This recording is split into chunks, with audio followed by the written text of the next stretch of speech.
Excellence agriculture अकॅडमीच्या YouTube चॅनलला आपल्या सगळ्यांचं सहर्ष स्वागत आहे.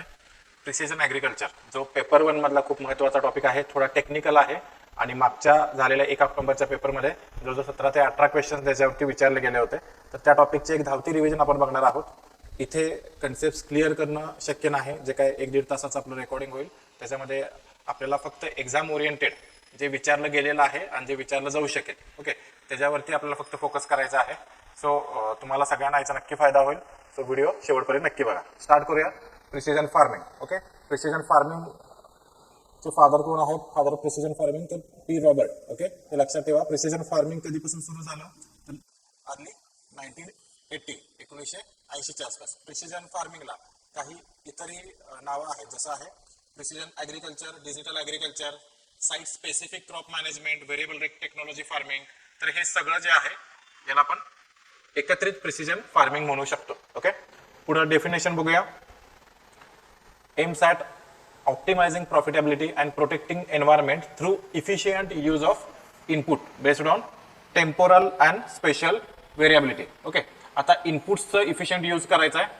कोणकोणत्या बेसिसवरती? स्पेशल व्हेरिएबिलिटी आधी आपण बघू. What is special variability? या इमेजमध्ये बघू शकता. कुठलीही फील्ड असेल, ओके, इथं आपण हे सॉइल न्यूट्रिएंट मॅप आहे असं जर कन्सिडर केलं तर पूर्ण फील्डमध्ये सगळ्या ठिकाणी एकाच प्रकारचे न्यूट्रिएंट कंटेंट असतील का? तर नाही, तसं शक्य नसतं. काही ठिकाणी न्यूट्रिएंट कंटेंट जास्त असेल, रेड स्पॉट आहे तिथे न्यूट्रिएंट डिफिशियन्सी असेल. हे झालं न्यूट्रिएंट बद्दल. ओके, हेच आपण सॉइल मॉइश्चर कंटेंट बद्दल म्हणू शकतो. फील्डच्या काही स्पेसिफिक भागामध्ये जो सखल भाग आहे, ओके, बेसिन एरिया टाईप आहे, तर तिथं सॉइल मॉइश्चर कंटेंट जास्त असेल. जो उंच भाग आहे, उंचवट आहे, तर अशा ठिकाणी सॉइल मॉइश्चर कंटेंट कमी असेल. सो आपण ॲग्रिकल्चरमध्ये इनपुट ऍप्लिकेशन करताना म्हणजे वॉटर असेल, त्यानंतर फर्टिलायझर्स असतील किंवा हे पेस्ट इन्फेस्टेशन दाखवू शकतं, तर फील्डमध्ये व्हेरिएबिलिटी असते.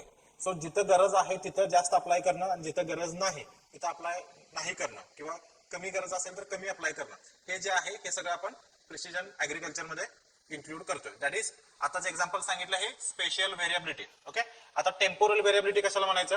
आता ही जी फील्ड कंडिशन आहे, समजा ही क्रॉप फील्ड इन्फेस्टेशन आहे, एखादं सोयाबीन क्रॉप आहे आणि याच्यावर काही कीड आहे समजा. ओके, ते आता घेतलेला ही इमेज आहे. पुन्हा 15 दिवसांनी आपण ती इमेज घेऊ तर याच्यामध्ये कीड रोगामध्ये काहीतरी बदल झालेला असेल. समजा आपण कुठले प्रोटेक्शन मेजर्स घेतले नसतील तर हे कीड रोग जे इन्फेस्टेशन आहे ते वाढलं असेल किंवा याच्या उलट जर आपण मेजर्स घेतले असतील तर कमी झालं असेल, तर त्याचं व्हेरिएशन जर आपण टेम्पोरियल व्हेरिएबिलिटी म्हणतो, म्हणजे आजच्या तारखेपासून पुन्हा 15 दिवसांनी 10 दिवसांनी जे काय आपण स्लॉट ठेवू तर त्याच्यामध्ये 2 टाइम स्लॉट मध्ये जो व्हेरिएबिलिटी असेल त्याला टेम्पोरल व्हेरिएबिलिटी. तर हे दोन्ही व्हेरिएबिलिटी, एक टेम्पोरल आणि स्पेशल, याचा वापर करून इफिशियंटली इनपुट मॅनेज करणं याला आपण प्रिसिजन ॲग्रिकल्चर म्हणतो. जर इनपुट जर आपण इफिशियंटली मॅनेजमेंट करत असू तर त्याचा अतिवापर आपण टाळणार आहे आणि इनडायरेक्टली एन्व्हायरमेंट प्रोटेक्ट करणार आहे. लक्षात येतं? सो ट्रॅडिशनल आणि प्रिसिजन फार्मिंग मध्ये काय फरक आहे बघा. याच्यामध्ये फील्ड जे आहे ट्रॅडिशनल मध्ये होमोजिनस साईट म्हणून कन्सिडर केले जाते. याच्यामध्ये मात्र arable site is regarded as different from one point two another point. प्रत्येक पॉईंट याच्यामध्ये वेगवेगळा आहे. Nutrient management is based on average. Okay, इथं जीपीएस वरती आणि पॉईंट सॅम्पलिंग वरती कुठल्या पॉईंटला किती रिडिंग आलेलं आहे, तिथं डिफिशियन्सी आहे का, एक्सेसिव्ह न्यूट्रिएंट्स आहेत, त्याच्यानुसार आपण न्यूट्रिएंट मॅनेजमेंट करणार आहे. प्लांट प्रोटेक्शन सेम त्या पद्धतीनं. इथं uniform rate of input application आहे. सगळ्या फील्डवरती आपण युनिफॉर्म इनपुट देणार आहे. इथं सगळ्या फील्डवरती सॅम्पलच्या रिझल्ट वरती आपण व्हेरिएबल इनपुट देणार आहे. लक्षात येत आहे? याच्यामुळे काय येणार आहे? इनपुटचा जास्त वापर होईल आणि काही ठिकाणी वेस्ट होईल. जिथं एक्सेस ऑलरेडी असेल सॉइलमध्ये तरी फर्टिलायझर दिलं तर ते वाया जाणार आहे. जिथं डेफिशियन्सी जास्त आहे पण आपण ऍव्हरेज इनपुट दिलं तर अशा ठिकाणी त्याचं पूर्ण ग्रोथ पोटेन्शियल आहे ते सॉइल दाखवू शकणार नाही. सो इथं हाय इनपुट आहे आणि लो इल्ड आहे. इथं मात्र लो इनपुट मध्ये आपल्याला हाय इल्ड मिळणार आहे. लक्षात आलं? This is basic difference. Okay, पुढे आता प्रिसिजन फार्मिंगचं एम काय बघा. To replace big machinery, high energy consumption and over application of chemicals with intelligent machines आणि इंटेलिजंट प्रोसेस. एक थीम तुम्हाला लक्षात येऊन घेतलेला आहे. 4 प्रिन्सिपल्स आहेत प्रिसिजन ॲग्रिकल्चरचे. Doing right thing at a right place, in a right way and at a right time. लक्षात येत आहे? कुठले कुठले बेसिक रिक्वायरमेंट आहेत जर प्रिसिजन फार्मिंग आपल्याला करायचं असेल तर सगळ्यात मोस्ट बेसिक रिक्वायरमेंट जे आहे ते आपल्याला फील्डचं लोकेशन आयडेंटिफाय करता आलं पाहिजे. आणि हे फील्डचं लोकेशन आयडेंटिफाय करण्याची जी प्रोसेस आहे ज्याला आपण जीपीएस म्हणतो, ग्लोबल पोझिशनिंग सिस्टीम, लार्ज स्केलवर सांगतात. ओके, छोट्या स्केलवर असेल तर आपण एखादं जसं खांब असेल तुमच्या शेतामध्ये तर त्याच्या रेफरन्सने आपण हे करू शकतो. ओके, आपण मोठ्या ह्याच्यात बघतोय. सो फील्ड लोकेशन आयडेंटिफाय करणं, त्यानंतर जे काही आयडेंटिफाय केलेलं आहे त्याच्यामध्ये इमेज किंवा डेटा इन्फॉर्मेशन कॅप्चर करणं, त्याचं इंटरप्रिटेशन करणं, अनालिसिस करणं, आणि जे काही अनालिसिस केलेलं आहे त्याच्यानुसार फील्डमध्ये आपण इनपुट ऍडजस्ट करणं, ओके, आणि फार्मिंग प्रॅक्टिसेस त्याला अलाइन करणं, ओके, हे सगळं जे आहे that comes under precision farming. आता कुठले कुठले टूल्स वापरले जातात इथे एक फक्त लक्षात घ्या, मगाशी सांगितलं concept of precision farming is strictly based on global positioning system. आपण प्रिसिजन फार्मिंगचं बेसिक काय आहे की फील्डमध्ये व्हेरिएबिलिटी असते, ओके, त्यामुळे सगळी फील्ड होमोजिनस आहे असं पण कन्सिडर करू शकत नाही. आता हे व्हेरिएबिलिटी मोजण्यासाठी कुठल्या पॉइंटला काय व्हेरिएबिलिटी आहे याच्यासाठी सगळ्यात बेसिक काय आहे तर ग्लोबल पोझिशनिंग सिस्टीम जीपीएस, त्या पॉइंटचं लोकेशन आपल्याला लोकेट करता आलं पाहिजे, ओके. कंपोनेंट्स कुठले कुठले आहेत, पहिलं जीपीएस, त्यानंतर remote sensing, GIS, soil testing, yield monitoring किंवा इल्ड मॅप आणि variable rate technology. One by आपण बघतोय. प्रिसिजन फार्मिंगलाच आपण site specific crop management system म्हणतोय, ओके. सो आता स्टेटमेंट वाचून लक्षात येईल, to a developing agriculture management system that promote variable management practices, म्हणजे वेगवेगळे इनपुट्स आपण आहेत ते तिथल्या लोकेशन नुसार देणार, व्हेरिएबल रेट असणार आहे, okay. So this is not a single technology but integration of technologies including collection of data, मगाशी आपण जे बघितलं त्याच्यामध्ये जीपीएस येईल, रिमोट सेन्सिंग येईल, त्यानंतर इंटरप्रिटेशन ज्याच्यामध्ये जीएसचा कंपोनंट आहे, आणि नंतर ते इम्प्लिमेंटेशन करणं, okay. So site specific crop management म्हणजेच प्रिसिजन फार्मिंग आहे. बऱ्याचशा तुम्ही प्रिसिजन ऍग्रिकल्चरचा अभ्यास करत असताना बघा बरेचसे कॉन्सेप्ट मागं फिरून इकडून तिकडून तिथं आलेले आहेत, रिपीटच होत आहेत, ओके. पुढे जाऊ आपण. प्रिसिजन ऍग्रिकल्चर आपण कशासाठी यूज करू शकतो, लँड प्रिपरेशनसाठी, सोईंगसाठी, केमिकल ऍप्लिकेशनसाठी, फर्टिलायझर ऍप्लिकेशनसाठी, क्रॉपची हेल्थ ग्रोथ मॉनिटर करण्यासाठी, त्यानंतर सॉइल आणि लीफ टेस्टिंग, त्यानंतर पेस्ट मॅनेजमेंट आणि कॉन्झर्वेशन प्रॅक्टिसेस फील्डमध्ये घेण्यासाठी, ओके. आता इंडिया स्पेसिफिक काय प्रॉब्लेम्स आहेत, प्रिसिजन ऍग्रिकल्चर जो आहे तो अजूनपर्यंत तरी डेव्हलप्ड कंट्रीज मध्येच मर्यादित आहे. याला कारण काय आहे, एकतर हाय कॉस्ट आहे, त्याला हाय टेक्निकल नॉलेज लागतं, लक्षात येतं. प्लस सगळ्यात मोठा प्रॉब्लेम जो आहे डेव्हलपिंग कंट्रीच्या बाबतीमध्ये किंवा स्पेसिफिकली इंडियाच्या बाबतीमध्ये आपली लँड होल्डिंग खूप कमी आहे, जमिनीचं फ्रॅगमेंटेशन झालेलं आहे, लँड फ्रॅगमेंटेशन झालेलं आहे. त्यामुळं व्हेरिएबिलिटी हा कंपोनंट कुठे आहे, समजा तुमच्याकडे 50 एकर फील्ड असेल सलग, ओके, तर याच्यामध्ये व्हेरिएबिलिटी मोजण्यामध्ये मजा आहे किंवा त्याचा उपयोग तेवढा आपल्याला ऍक्च्युअली होईल तेवढा इफिशियंटली इनपुट आपण वापरू शकू. तुमचा एरियाच मुळात आहे अर्धा एकर, तर त्याच्यामध्ये असं व्हेरिएबिलिटी असून किती असणार आहे, आणि असेल जरी इथल्या पॉईंटमध्ये आणि इथल्या पॉईंटमध्ये, तर मुळात 50 एकरला तुम्ही जेवढे फर्टिलायझर्स वापरणार आहात त्या क्वांटिटीमध्ये वापरणार आहात त्याच्या कंपॅरिझन मध्ये इथे केवढी क्वांटिटी असणार आहे, म्हणजे सेव्हिंग तरी किती करणार आहे तुम्ही. सो दोन्ही गोष्टी आहेत, एकतर व्हेरिएबिलिटी छोट्या स्केलला तुम्ही काय मोजू शकत नाही, इतकं काय खूप सिग्निफिकंट डिफरन्स नसणार आहे, आणि दुसरा जरी असला तर इनपुटमध्ये असं काही खूप मेजर सेव्हिंग होणार नाही, लक्षात येत आहे. सो लँड फ्रॅगमेंटेशन किंवा स्मॉल लँड होल्डिंग हे पहिलं लिमिटेशन आहे. त्यानंतर हिट्रोजिनिटी ऑफ क्रॉपिंग सिस्टीम. आपण जर वेस्टर्न कंट्रीजमध्ये, युरोपियन कंट्रीजमध्ये गेलो तर तिथं हजार एकरवरती एकच क्रॉप असणार आहे, मोनोक्रॉपिंगच असणार आहे. पण आपल्याकडे बघितले तर अजूनही बऱ्यापैकी क्रॉप डायव्हर्सिटी मेंटेन केलेला आहे. सो जेवढे क्रॉप्स जास्त असतील फील्डमध्ये तेवढं टेक्नॉलॉजी आहे त्याला ते प्रॉब्लेमॅटिक असणार आहे. समजा एकच मेज, तर मेज 1000 हेक्टरवरती आहे, ओके, तर अशा वेळी रिमोट सेन्सिंग वापर करणं, त्या मेजशी रिलेटेड टेक्नॉलॉजी तसे सेन्सर वापरणं, ओके, तशा पद्धतीने रिसर्च करणं, स्टँडर्ड्स बनवणं हे सोपं जातं. ते क्रॉप जास्त असतील त्यावेळी सगळं कॉम्प्लेक्स गोष्टी होत जातात. सो ते एक लिमिटेशन आहे. त्यानंतर नवीन स्किल आपल्यासारख्या डेव्हलपिंग कंट्रीजमध्ये अवेलेबल नाही किंवा टूल्स अवेलेबल नाहीत, तसे टेक्निकल नॉलेज अवेलेबल नाही, इन्फ्रास्ट्रक्चरचा कन्स्टंट आहे, इन्स्टिट्यूशनल कन्स्टंट आहेत आणि हाय कॉस्ट, ओके. आपण कुठे वापरू शकतो, अशा ठिकाणी जिथं आपली लँड होल्डिंग बऱ्यापैकी जास्त आहे. फॉर एक्झाम्पल पंजाब, हरियाणा, राजस्थान आणि गुजरात ह्या स्टेटमध्ये जवळजवळ 4 हेक्टरच्या आसपास लँड होल्डिंग असणारी 20% ऍग्रिकल्चर लँड आहे, बरोबर. तर अशा ठिकाणी तुम्ही त्या 4 स्टेटमध्ये वापरू शकता. प्लस आपल्याकडे जिथं प्लांटेशन किंवा हॉर्टिकल्चर क्रॉप्स जास्त लावले जातात, जसं कोस्टल एरिया आहे, तर अशा ठिकाणी सुद्धा प्रिसिजन ऍग्रिकल्चरचा यूज आहे, ओके. सो हे एकदम बेसिक आहे. आपण पुढे जाऊ. सो सुरुवात करूया ग्लोबल पोझिशनिंग सिस्टीम मध्ये. आपण अगदी हे बेसिक आहे, सगळेजण वापरतात, याच्या टेक्निकलिटीज मध्ये जात नाही. पूर्ण हा जो प्रिसिजन ऍग्रिकल्चरचा आहे जो आपल्या कोर्सला झालेला आहे तो जवळजवळ 10 ते 12 तासाचा आहे, तर तितकं डिटेल इथं घेणं शक्य नाही. त्यामुळे याच्या कॉन्सेप्ट मध्ये न जाता आपण एक्झाम ओरिएंटेड फक्त बघू. जीपीएस आपण सगळे मोबाईलमध्ये मॅप वापरतो, गुगल मॅप वापरतो.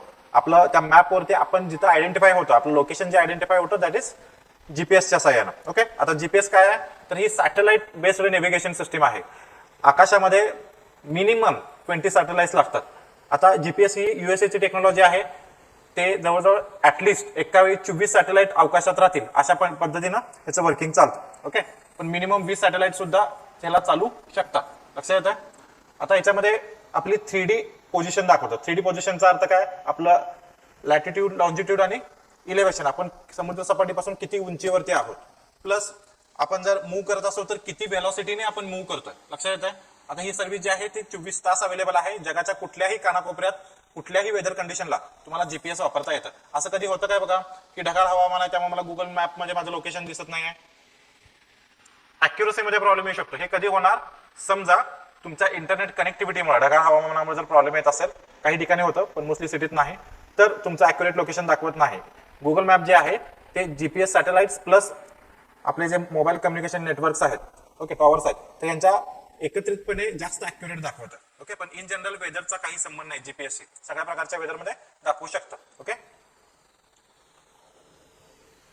आता ह्याच्यामुळे काय फायदा होणार आहे, कुठल्या फील्डमध्ये कुठल्या सॉइल टाईप आहे, पेस्ट ऑकरन्स काय आहे, वीड इन्व्हेजन आहे का, बाउंड्रीज कशा आहेत, ऑब्स्ट्रक्शन्स कशा आहेत, हे आपल्याला मॅपच्या साहाय्याने आपण बघू शकतो किंवा मॅपवरती एक्झॅक्ट ह्या बाउंड्रीज असतील हे लोकेट करू शकतो जीपीएसच्या साहाय्याने. आता हिस्ट्री काय आहे जीपीएसची, पहिल्यांदा युनायटेड स्टेटनं मिलिटरी पर्पजसाठी, डिफेन्स पर्पजसाठी 1970च्या आसपास वापरायला सुरुवात केली. त्याच्यानंतर 1980ला त्यांनी आपल्या नागरिकांना फ्रीली अवेलेबल करून दिलं. काही लिमिटेशन जसं डिफेन्स रिलेटेड जे त्यात टूल्स आहेत ते आपण वापरू शकत नाही. त्यानंतर 20 वर्षांनी 2000 साली USA ना सगळ्या जगाला हे free of cost without any restrictions वापरायला दिलं. ऑफकोर्स आता याच्यामध्ये डिफेन्स रिलेटेड गोष्टी आहेत, त्यामध्ये आणखीन रिस्ट्रिक्शन्स असतात, डिफेन्स टूल्स याच्यामध्ये अवेलेबल नसतात. ओके, सो आता 3 मेजर कंपोनंट आहेत जीपीएस मध्ये. पहिला आहे ग्राउंड कंट्रोल स्टेशन. तुम्ही जे सॅटेलाइट आकाशात सोडणार आहे त्याला कंट्रोल करायला कुठेतरी स्टेशन बांधावं लागेल तुम्हाला. सो हे ग्राउंड कंट्रोल स्टेशन आहे किंवा हे आता रेडिओ स्टेशन आहे. ठीक आहे, तर हे आपण ग्राउंड कंट्रोल स्टेशन म्हणून धरू. त्यानंतर अवकाशात तुम्ही जे सॅटेलाइट सोडले जीपीएस, ते सॅटेलाइट्स आणि ते सॅटेलाइट जे सिग्नल सोडणार आहे ते जीपीएस रिसिव्हर, म्हणजे आपल्या प्रत्येकाच्या मोबाईलमध्ये जीपीएस रिसिव्हर असतो स्मार्टफोनमध्ये. ओके, ज्यामुळे आपल्याला गुगल मॅपमध्ये आपलं लोकेशन दिसतं. आपलं जे स्मार्ट वॉच वापरता, जर तुम्ही साधे वापरत असाल म्हणजे 1,500-2,000 हजारच्या आसपास, तर त्याच्यामध्ये जीपीएस लोकेट नसतो. तुम्हाला मोबाईल मध्ये जे काय त्यांनी ऍप दिलेलं आहे ते त्याला कनेक्ट करावं लागतं आणि हा स्मार्ट वॉच तुमचा मोबाईल मधला जीपीएस वापरून तुमचं लोकेशन ठरवतो. लक्षात येतं. जर तुम्ही अबाउट 10,000च्या स्मार्ट वॉचला गेलात तर त्याच्यामध्ये मात्र इनबिल्ट जीपीएस असतो. मोबाईल जरी तुम्ही सोबत घेतला नाही तरी काही फरक पडत नाही. जे मोबाईल कनेक्ट कराल त्यावेळी याच्यात डेटा स्टोअर झालेला असतो, तो मोबाईलवरती येतो. ओके, गार्मिन सारख्या कंपन्या तुम्ही ऐकला असाल, दॅट इज म्हणजे जीपीएस किंवा स्मार्ट वॉच म्हणजे सगळ्यात कॉस्टली वॉच म्हटले जातात. जनरली स्पोर्ट्स पर्सन वापरतात, रनर्स वगैरे वापरतात. सो जीपीएस रिसिव्हर, आता या केसमध्ये ऍग्रिकल्चरच्या केसमध्ये काय, या ट्रॅक्टरवरती हा जीपीएस रिसिव्हर बसवलेला आहे. त्यामुळे ट्रॅक्टर जसा मूव्ह होत जाईल, सॅटेलाइट कडून जो सिग्नल येणार आहे हा ट्रॅक्टर मध्ये बसवलेला जीपीएस रिसिव्हर आहे, तो सिग्नल रिसिव्ह करणार आहे. आता याच्यातून सॅटेलाइट्स मधून ज्यावेळी सिग्नल सोडले जातात त्यावेळी याच्यावरती टाइम जो असतो तो स्टॅम्प केलेला असतो, कोड असतो. ओके, त्या सिग्नलमध्ये. आणि ज्यावेळी रिसिव्ह करतो सिग्नल, त्यावेळी कधी रिसिव्ह केला हे सुद्धा टाइम त्यामध्ये कॅल्क्युलेट केलं जातं. मग सोडलेला टाइम इथून सिग्नल आणि रिसिव्ह केलेला ह्याच्यातून जो टाइम डिफरन्स आहे अशा 3 सॅटेलाइटच्या, त्या टाइम डिफरन्स सोडून पृथ्वीवरचं त्या जीपीएस रिसिव्हरचं अॅक्युरेट लोकेशन आपल्याला कळतं. लक्षात येत आहे.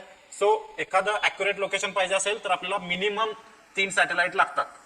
लक्षात येत आहे. एक्झामच्या दृष्टीनं ते महत्वाचं. तर आता जीपीएसचं ग्राउंड कंट्रोल स्टेशन कुठं आहे, एक्झाम दृष्टीनं महत्वाचं नाही. फाल्कन एअरबेस कोलोराडोला आहे. मॉनिटरिंग स्टेशन वेगवेगळ्या जगात वेगवेगळ्या महासागरात आहे, जसं आता हवाई आयलंडला आहे, त्यानंतर ॲक्सिओन हॉलंडला आहे, दॅट इज इन अटलांटिका, आणि दिओ गार्सिया आपल्या इंडियन ओशन मध्ये आहे. ठीक आहे, त्यानंतर इकडे साऊथ पॅसिफिक वगैरे वेगवेगळ्या लोकेशनला त्याने मॉनिटरिंग स्टेशन एस्टॅब्लिश केलेले आहेत. ओके,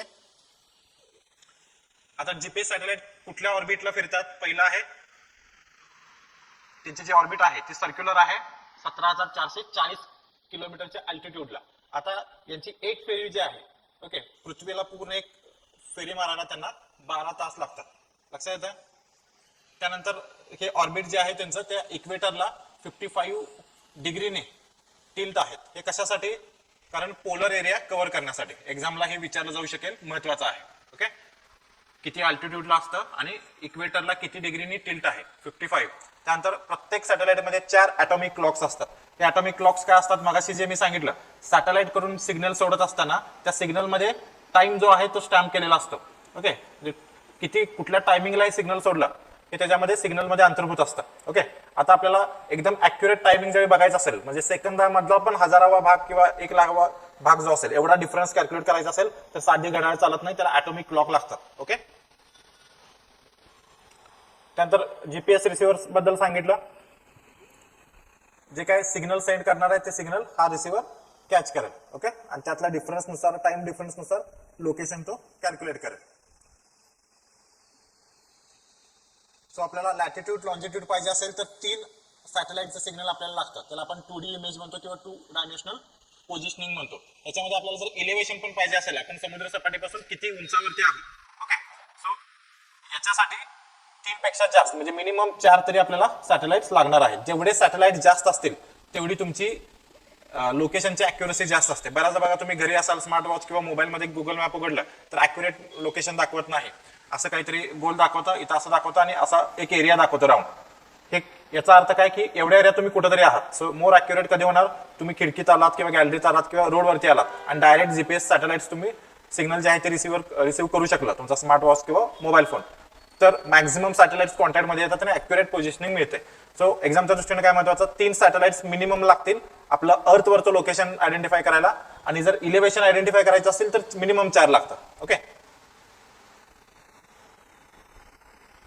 आता जीपीएसचं फंक्शन काय आहे, एकतर सगळ्यात बेसिक फंक्शन आहे आपल्याला ते लोकेशन देईल. बरोबर, त्यानंतर point two point guide navigation म्हणजे तुम्ही पुण्यात आहात तिथून नागपूरला चाललाय. बरोबर, तर तुम्हाला ते रोड सांगेल. Point two point guidance navigation, त्यानंतर प्लॉट नेव्हिगेशन. ओके, एखाद्या प्लॉटमध्ये तुम्ही कशा पद्धतीने नेव्हिगेट करताय, आता इथं एक्झाम्पल दिलेलं आहे तर हे नेव्हिगेशन तुम्हाला देईल. त्यानंतर किपिंग ट्रॅक, तुम्ही ज्या ट्रॅक मधून जाताय त्याच ट्रॅकमध्ये जात आहात हे व्हेरीफाय करेल. आता ऍप्लिकेशन काय काय बघा, एक आहे गायडन्स, पॉईंट गायडन्स. मी तुम्हाला सांगितलं एका लोकेशन पासून दुसऱ्या लोकेशनला जाण्यासाठी पॉईंट गायडन्स जे आपण गुगल मॅप मध्ये वापरतो. दुसरा आहे स्वॅथ गायडन्स. स्वॅथ गायडन्स म्हणजे काय, या इमेज मध्ये बघा हे ट्रॅक्टर आहे आणि समजा हार्वेस्टिंग करतोय. ओके, सो हार्वेस्टिंगची विड्थ ही आहे, तर सुरुवातीला ह्या स्वॅथ मध्ये हे पूर्ण हार्वेस्टिंग करणार आहे. आता इकडून टर्न मारून येताना पुन्हा अशा याच्यातून जाणार आहे, त्याला स्वॅथ गार्डन्स म्हणायचा. इथं समजा हे व्यवस्थित नसेल तर हा एरिया ओव्हरलॅप झाला तर तेवढी मशीनची इफिशियन्सी कमी झाली, विनाकारण तेवढा एरिया फिरत आहे. ओके, किंवा समजा खूप या कडेनं ट्रॅक्टर फिरला तर मधला एरिया हार्वेस्टच होणार नाही, असंही होऊ शकेल, तर याला स्वॅथ गायडन्स म्हणतो आपण. ओके, तिथं ओव्हरलॅपिंग अवॉइड केलं जातं. त्यानंतर कंट्रोलिंग मध्ये काय काय, variable rate application, variable tillage depth आणि व्हेरिएबल इरिगेशन हे आपण पुढे बघतोय. त्यानंतर mapping, soil properties, chemical application, prescription, tillage maps हे सगळं आपण मॅपच्या साह्यानं आणू शकतो. इल्ड किती आहे, पेस्ट किती आहे, याचं सगळे आपण मॅप बनवू शकतो. टोपोग्राफी आणि प्लांटिंग मॅप्स कशाच्या साह्याने, जीपीएसच्या साह्याने, कारण आपल्याला एक्झॅक्टली प्रत्येकाचं लोकेशन माहित असतं. ओके, हेच सिंपल बघा, तुम्ही डिग्रीला असाल आणि सर्वे केला असाल तर तुम्ही असे ग्रिड्स घेतले असतील, त्या ग्रिड्सला उभं राहून तुम्ही तिथली इलेव्हेशन मोजला असेल आणि त्याच्यापासून कंट्रोल मॅप तयार केला असेल, तर हे सगळं इलेक्ट्रॉनिकली इथं होतं. ओके, सो ऍडव्हान्टेजेस काय आहेत की मशीन्स आपण ट्रॅकवरती गाईड करू शकतो, हंड्रेड्स ऑफ मीटर लॉंग. जसं मी सांगितलं की 500,000 हेक्टर जमीन असेल तर स्ट्रेट लाईन मध्ये कुठेही इकडे तिकडे न हलता मशीन्स आपण वापरू शकतो. ओके, त्यानंतर कुठेही ओव्हरलॅप होणार नाही. हे आपण फील्ड ऑपरेशन करत असताना किती रोज झाले ते आपण काउंट करू शकतो. नाईटला वर्क करू शकतो किंवा डर्ट असताना सुद्धा आपण हे वर्क करू शकतो. ओके, कारण जीपीएस सिस्टीमला काही फरक पडत नाही वेदर कंडिशनचा. त्यानंतर विंड आणि याचा काही संबंध नाही, त्यामुळे नॉट अफेक्टेड बाय विंड. जे काही डेटा तयार झालेला आहे तो आपण रेकॉर्ड करू शकतो आणि पुन्हा नंतर मॅप बनवण्यासाठी वापरू शकतो. लक्षात येत आहे, हे जीपीएस चे ऍडव्हान्टेजेस आहेत. आता जसं अमेरिकेनं जीपीएस बनवलं तशाच पद्धतीनं इंडियन सब कंटिनेंटसाठी, भारतीय उपखंडासाठी नाविक नावाचं एक नेव्हिगेशन सिस्टीम बनवलं. त्याचं लॉंग फॉर्म आहे Indian regional navigation satellite system. Okay, so 2006 ला प्रोजेक्ट अप्रूव्ह झाला होता. पहिला सॅटेलाइट जो आहे तो Indian remote national satellite navigation satellite system. Okay, 1A हा कधी लॉन्च झाला, 1 जुलै 2013 ला. आणि लास्ट जो आहे 1I हा 11 एप्रिल 2018 ला लॉन्च झालेला आहे. ओके, सो टोटल 8 याच्यामध्ये सॅटेलाइट्स आहेत. त्यातले 3 सॅटेलाइट जे आहेत ते जिओ स्टेशनरी आहेत आणि 5 सॅटेलाइट जे आहेत ते जिओ सिंक्रोनस आहेत. जिओ स्टेशनरी आणि जिओ सिंक्रोनस मधला फरक आपण लेक्चर मध्ये बघितलेला आहे. सो वेळ नका घालवायला. फक्त जिओ स्टेशनरी म्हणजे बघा इथं पॉईंट आहे, तुम्ही इथं राहताय, तुम्हाला कायम आकाशात तो ठराविक लोकेशनला दिसेल सॅटेलाइट. लक्षात येत आहे, आपण 36,000 किलोमीटरवरती सॅटेलाइट आहे, त्यामुळे जमिनीवर दिसत नाही, पण आपण इमॅजिन करतोय. ओके, सो जसं अर्थ फिरतो तसंच त्याच स्पीडनं हा सॅटेलाइट पण फिरणार आहे. त्यामुळे आपल्याला जमिनीवरून असं वाटतं की तो एकाच लोकेशनला स्थिर आहे. त्याला आपण जिओ स्टेशनरी म्हणतो. जिओ सिंक्रोनायझेशन मध्ये फक्त त्याचा अँगल बदललेला आहे. हा आपण पृथ्वी ज्या गतीने फिरतो त्याच गतीने फिरतो, फक्त अँगल बदललेला आहे. त्यामुळे अवकाशात आपल्याला सॅटेलाइट अशा 8 याच्यामध्ये दिसणार आहे. ओके, म्हणजे अशा पद्धतीने लोकेशन बदलताना आपल्याला दिसेल आपलं लोकेशन. एक्झामच्या दृष्टीने महत्वाचं नाही. एक्झामच्या दृष्टीने काय महत्वाचं आहे, 8 सॅटेलाइट पैकी 3 जिओ स्टेशनरी आहेत, 5 जिओ सिंक्रोनस आहेत. ओके, सो याची रेंज काय आहे, जीपीएस अख्खं वर्ल्ड कव्हर करतं, तर नाविक अख्खं वर्ल्ड कव्हर करतं का नाही. भारतीय उपखंडाच्या आजूबाजूला ओके 1500 किलोमीटरच्या रेडियस मध्ये जेवढा एरिया येईल, जेवढे आपले शेजारी येतील तेवढंच कव्हर करतं. आता जनरली असं कन्सिडर केलं जातं की जेवढे जास्त सॅटेलाइट असतील तेवढी जास्त अॅक्युरेसी असणार आहे पोझिशनिंग सिस्टीम मध्ये. पण याला नाविक अपवाद आहे.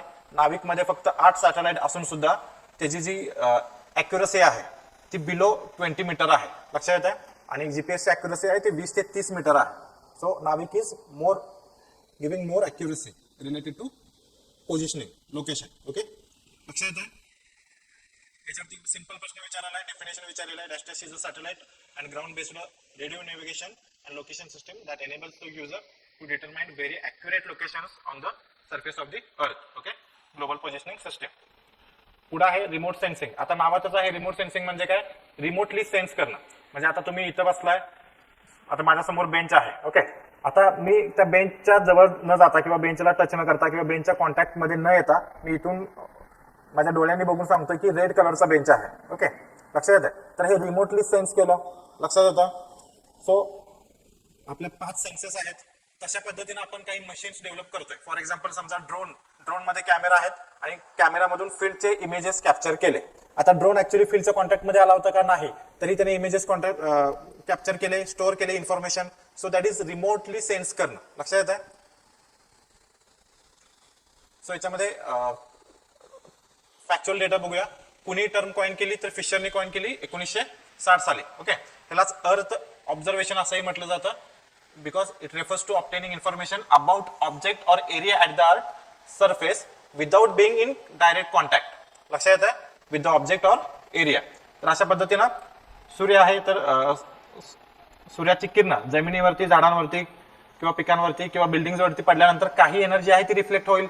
आता ही जी रिफ्लेक्ट झालेली एनर्जी आहे ती या इमेजेस मध्ये जे सॅटेलाइट आहे ते सॅटेलाइट ही रिफ्लेक्ट झालेली एनर्जी कॅप्चर करेल.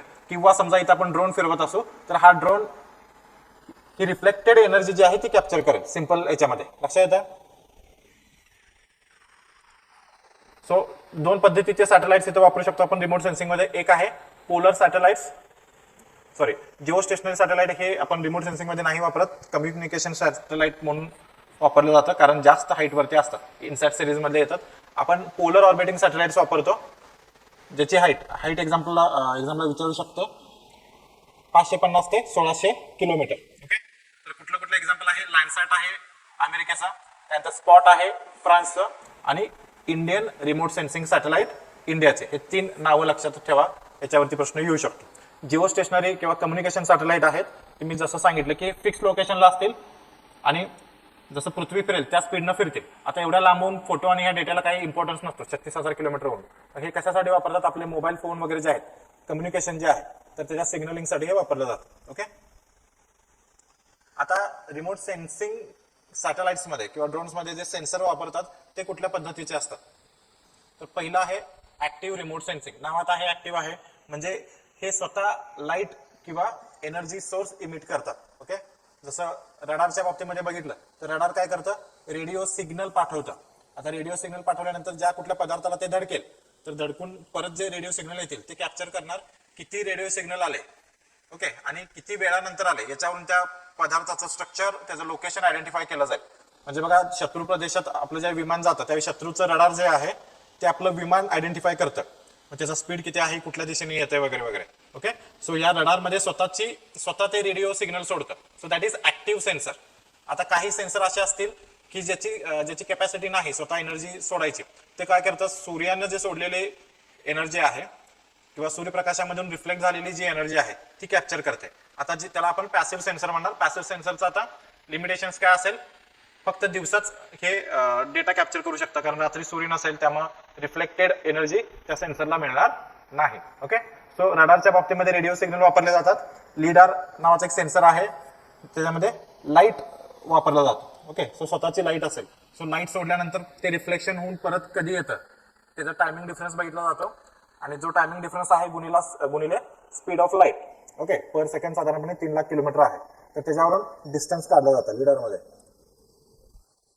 लेझर अल्टिमीटर आहे, ते सुद्धा लिडारच्या प्रिन्सिपल वरतीच काम करतं. ओके, तर अशा पद्धतीने बघू शकता जे पॅसिव्ह रिमोट सेन्सिंग सॅटेलाइट्स असतील ते सूर्यप्रकाश जे पृथ्वीकडनं रिफ्लेक्ट होणार आहे ते कॅप्चर करणार आहेत. ओके, जे ऍक्टिव्ह सेन्सर्स असते ते सूर्यावरती डिपेंडंट नसणार, स्वतः रेडिएशन ते सोडणार किंवा एनर्जी सोडणार, आणि जे रिफ्लेक्ट होतात ते कॅप्चर करणार. लक्षात आलं?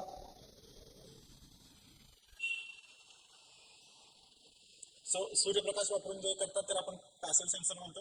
त्याच्यामध्ये आणखीन डिटेल टाईप जातील. एक आहे मल्टीस्पेक्ट्रल सेन्सर, आणि त्यानंतर त्यापेक्षा हायर ऍक्युरसी असणारा हायपर स्पेक्ट्रल सेन्सर.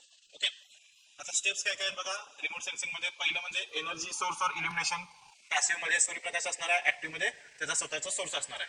त्यानंतर रेडिएशन किंवा इल्युमिनेशन जे आपण सोडणार आहे, ओके, तर तो ऍटमॉस्फिअर मधून ट्रॅव्हल करणार आहे. तर ऍटमॉस्फिअर मध्ये काही तो ऍब्सॉर्ब पण होऊ शकतो, डिस्पर्स पण होऊ शकतो, त्याची डायरेक्शन चेंज होऊ शकते. त्यानंतर तो डायरेक्ट टार्गेटला धडकणार आहे. तो जे काही आपण एनर्जी किंवा वेव्ह सोडणार आहे ते आता टार्गेटला इंटरॅक्शन झाल्यानंतर टार्गेट मधून काही एनर्जी रिफ्लेक्ट होणार आहे, जे आपण सेन्सरच्या साहाय्याने पकडणार आहोत. आता सेन्सरच्या साहाय्याने ते रेकॉर्ड केल्यानंतर ते ट्रान्समिट केलं जाईल ग्राउंड स्टेशनला. तिथे ते रिसीव्ह करून त्याच्यावरती प्रोसेसिंग केलं जाईल, त्याचं अनालिसिस केलं जाईल, आणि अनालिसिस केल्यानंतर त्या डेटाचं ऍक्च्युअली ऍप्लिकेशन होईल. लक्षात आले टप्पे काय काय आहेत? रिमोट सेन्सिंग सॅटेलाइट मधून एनर्जी सोडली जाईल. ओके, आपण रडारचं उदाहरण घेऊ. रडार मधून रेडिओ सिग्नल सोडले जातील. आता ते ऍटमॉस्फिअर मधून ट्रॅव्हल करतील, तिथे काही ऍब्सॉर्ब होतील, टार्गेटवरती ते त्याचं कोलिजन होईल, धडकतील त्याला. तिथून काही रेडिओ वेव्हज सिग्नल जे आहेत ते रिफ्लेक्ट होतील. बरोबर, ते कॅप्चर केले जातील. कॅप्चर केल्यानंतर ते ग्राउंड स्टेशनला पाठवले जातील. तिथं त्याच्यावरती अनालिसिस होईल. अनालिसिस झाल्यानंतर त्याच्यावरनं काही कन्क्लुजन काढले जातील, आणि ते ऍक्च्युअली फील्डमध्ये अप्लाय केले जातात. ओके, पुढे जसं जाऊ तुम्हाला ते लक्षात येईल. सो ऍग्रिकल्चरमध्ये रिमोट सेन्सिंगचं काय काय ऍप्लिकेशन्स आहेत बघा. पहिलं म्हणजे सॉइल प्रॉपर्टीज आपण बघू शकतो. सॉइल टेक्स्चर कसं आहे, स्ट्रक्चर कसं आहे, त्याची फिजिकल कंडिशन काय आहे सॉइलची, सॉइल मॉइश्चर त्यामध्ये किती आहे, न्यूट्रिएंट स्टेटस काय आहे. त्यानंतर क्रॉपच्या बाबतीमध्ये आपण कसं सेन्सिंग करू शकतो, किती क्रॉप पॉप्युलेशन आहे, क्रॉप सध्या कुठल्या कंडिशन मध्ये आहे, हेल्दी आहे की नाही, त्याचं न्यूट्रिएंट स्टेटस काय आहे. पुढं इल्ड मॉनिटर, एखाद्या फील्डमधून एखाद्या एरियामधून किती इल्ड आपल्याला मिळालेला आहे, पुन्हा त्या एरियाच्या कुठल्या पॅच मधून जास्त इल्ड मिळालं, कुठल्या पॅच मध्ये अगदी कमी इल्ड मिळालं, तरी व्हेरिएबिलिटी आपण शोधू शकतो. लक्षात आहे. त्यानंतर व्हेरिएबल रेट टेक्नॉलॉजी म्हणजे फर्टिलायझर आणि वीड डिटेक्शन याच्यामध्ये येईल, ते आपण पुढे बघतोय. ओके, सो आता रिमोटच्या साह्याने रिमोट सेन्सिंगच्या साह्याने आपण क्रॉप कशा पद्धतीने आयडेंटिफाय करतो, ओके, किंवा मॅपिंग करतो हे बघा. जनरली कुठलंही एक हेल्दी प्लांट असेल, मोस्टली सगळे प्लांट आहेत जवळजवळ सगळेच हिरवे जास्त दिसतात आपल्याला. आता हिरवं का दिसतात? कुठलाही पदार्थ आपल्याला स्पेसिफिक कलरचा का दिसतो? सूर्याची किरण त्या पदार्थावर पडल्यानंतर तो स्पेसिफिक कलर जास्त रिफ्लेक्ट होतो. लक्षात येतं? आणि ते आपल्या डोळ्यात गेल्यानंतर आपल्याला तो कलर दिसतो. जसं झाड आपल्याला ग्रीन दिसत असतील तर ग्रीन कलर जास्त रिफ्लेक्ट होतोय कॉमन. याचा अर्थ कुठले दोन कलर मेजर आहेत ते रिफ्लेक्ट होत नाहीत, रेड आणि ग्रीन.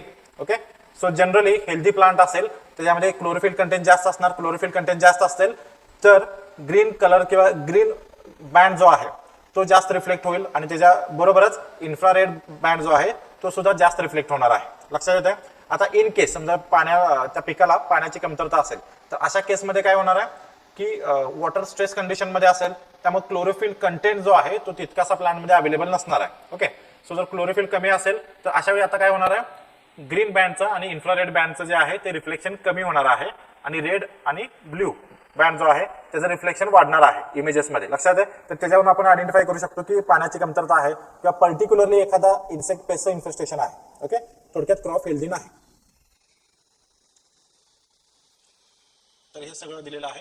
पुढे आपण क्रॉप मॉनिटरिंग किंवा डॅमेज वगैरे त्याच पद्धतीने सांगितलं. क्रॉप डॅमेज केला असेल पेस्टने, सो अशा केसेसमध्ये अशा पद्धतीने तुम्हाला इमेजेस दिसतील. आता इथं जे रेड स्पॉट वगैरे आहेत तर इथं वीड इन्फेस्टेशन दाखवलेलं आहे. ओके, फक्त याच्यात बेसिक कॉन्सेप्ट हेच आहे की रिफ्लेक्शन कशाचं होतं आणि कशाचं होत नाही. सो जनरली व्हिजिबल आणि इन्फ्रारेड सेन्सर जे असतात, ओके, तर त्याच्यातून आपल्याला हे कळतं की क्रॉप स्ट्रेसमध्ये आहे की नाही.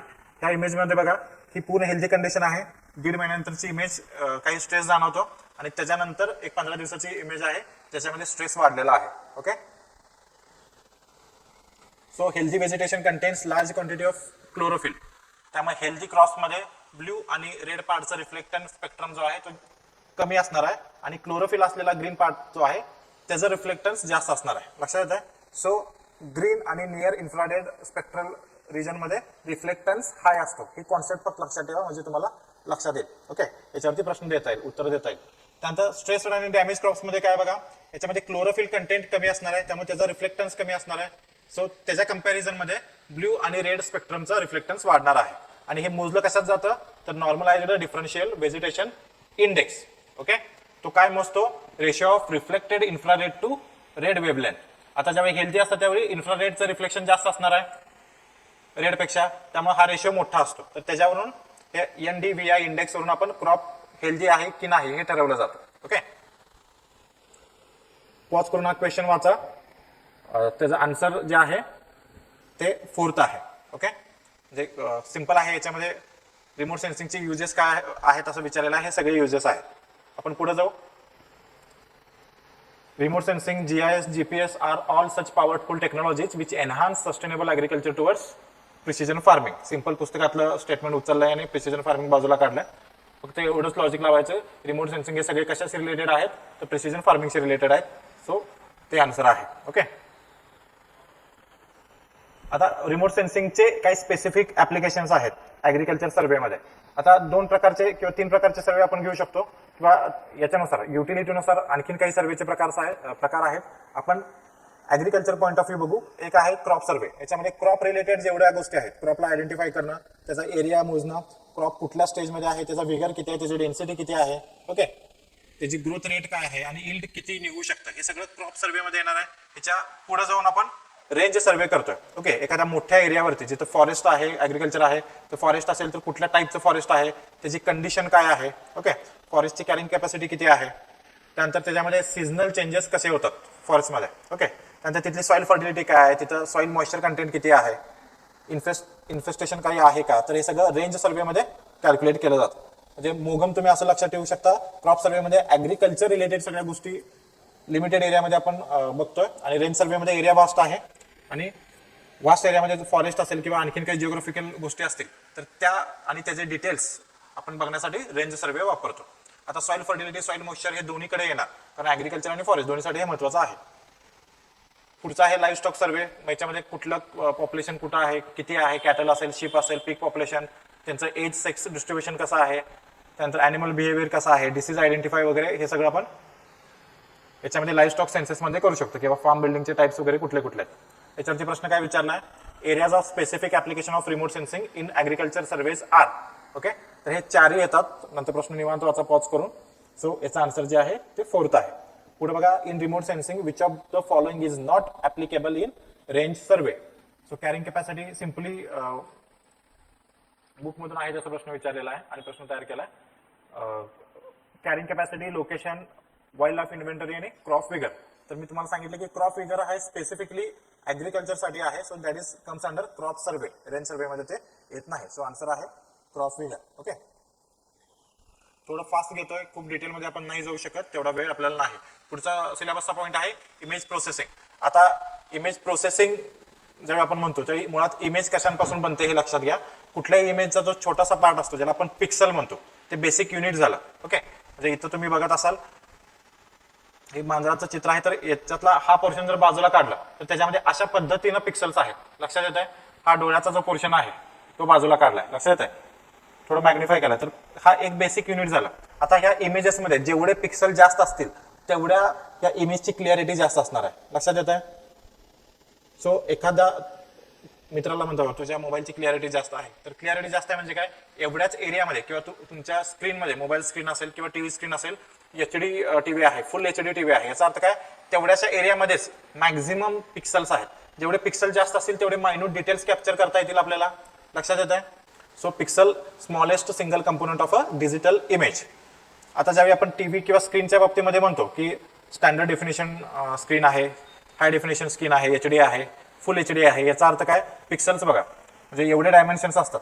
म्हणजे स्टँडर्ड डेफिनेशन मध्ये 480 पिक्सल्स मध्ये जवळजवळ पिक्सल्स इन्क्लुडेड आहेत. ओके, ते जर मी फुल डेफिनेशनला हाय डेफिनेशनला गेला तर 9 लाख पिक्सल्स असणार आहे. त्यामुळे ॲक्युरसी जी आहे किंवा मायन्यूट डिटेल्स आपण HD TV मध्ये चांगले बघू शकतो.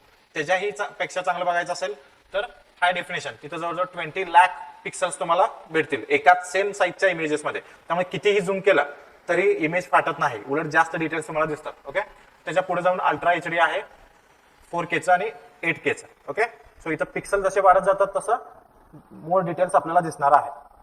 आता इमेज प्रोसेसिंग मध्ये स्टेप्स काय काय आहेत? पहिला आहे प्री प्रोसेसिंग, त्यानंतर सेकंड येतं image enhancement.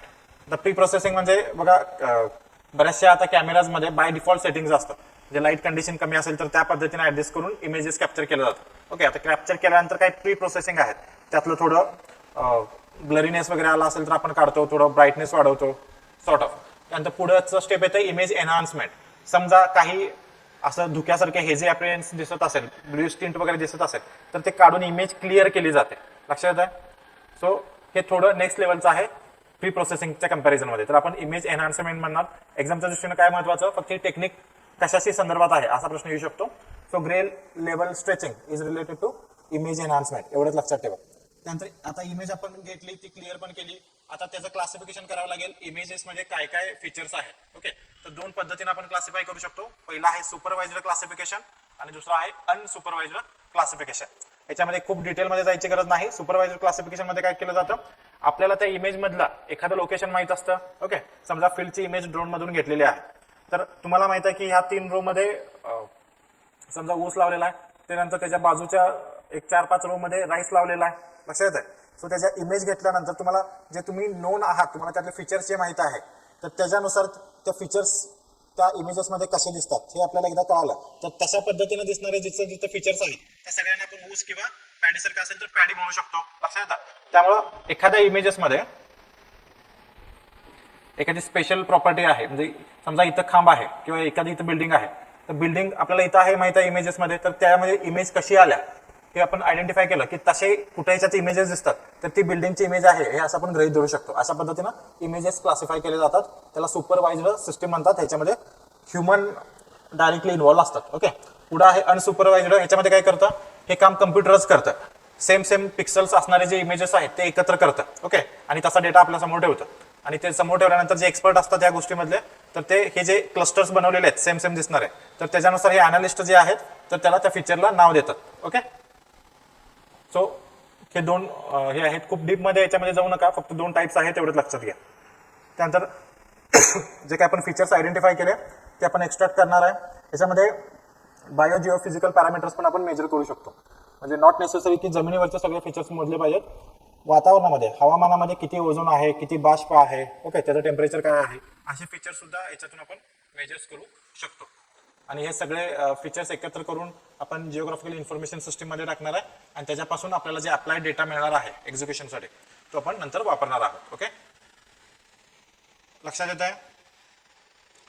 So remote sensing मध्ये जे बँड्स वापरले जातात, मग मी मल्टीस्पेक्ट्रम आणि हायपर स्पेक्ट्रल म्हटलं, तर त्या संदर्भात थोडं ऐका की आपली जे डोळे आहेत ते डोळे व्हिजिबल लाईट आपण फक्त बघू शकतो, VIBG YOR. ओके, लक्षात येतं? 7 आपण रंग म्हणजे बँड जे आहेत स्पेक्ट्रम इथपर्यंत आपण बघू शकतो. याच्या अलीकडं किंवा पलीकडे इन्फ्रारेड रेंज मध्ये आपले नॉर्मल ह्युमन डोळं बघू शकत नाहीत. लक्षात येतं? हेच अॅनिमल्सच्या डोळ्यांमध्ये वेगळ्या ॲबिलिटीज असतात. बरेचसे जे निशाचर प्राणी असतात जंगलात शिकार करायला रात्री बाहेर पडतात, तर साहजिकच त्यांना रात्री दिसत असणार आहे आपल्यापेक्षा चांगलं. ओके, आपण आपल्यापुरतं बोलू की या व्हिजिबल रेंज मध्येच आपण एखादी गोष्ट आयडेंटिफाय करू शकतो, बघू शकतो. त्यामुळे आपल्याला जे क्रॉप कंडिशन दिसणार आहे तर ते आपल्या व्हिजिबल रेंजच्या दृष्टीने दिसणार आहे. पण आपण जे सेन्सर्स वापरणार, कॅमेरे वापरणार, त्याच्यामध्ये आपण या व्हिजिबल रेंजच्या पुढे जाऊन बघणारे काही आपण कॅमेरे आयडेंटिफाय करू शकतो. फॉर एक्झाम्पल इथं बघा, जसं ही जी व्हिजिबल रेंज आहे, ओके, ही व्हिजिबल रेंज आहे, तर याच्या अलीकडे इथं अल्ट्राव्हायोलेटच्या रेंजमध्ये आणि इकडे इन्फ्रारेडच्या रेंजमध्ये एवढ्या स्पेक्ट्रल बँडमध्ये तो सेन्सर डिटेल्स कॅप्चर करू शकतो. म्हणजे लक्षात आलं आपलं लिमिटेशन बघा, आपण इथपर्यंतच बघू शकतो. आता याच्या पलीकडे near infrared, short wave infrared, medium आणि लॉंग वेव्ह इन्फ्रारेड, आणि इकडं थोडं अल्ट्राव्हायोलेटच्या रेंजमध्ये एवढ्या मोठ्या लेवलमध्ये ज्यावेळी आपण सेन्सरच्या साह्यानं रिफ्लेक्टन्स कॅच करतो त्यावेळी आपल्या डोळ्यांना जे दिसू शकत नाही त्या बारीक सारीक गोष्टी सुद्धा इमेजेसमध्ये कॅप्चर होतात. फॉर एक्झाम्पल मी तुम्हाला दाखवतो.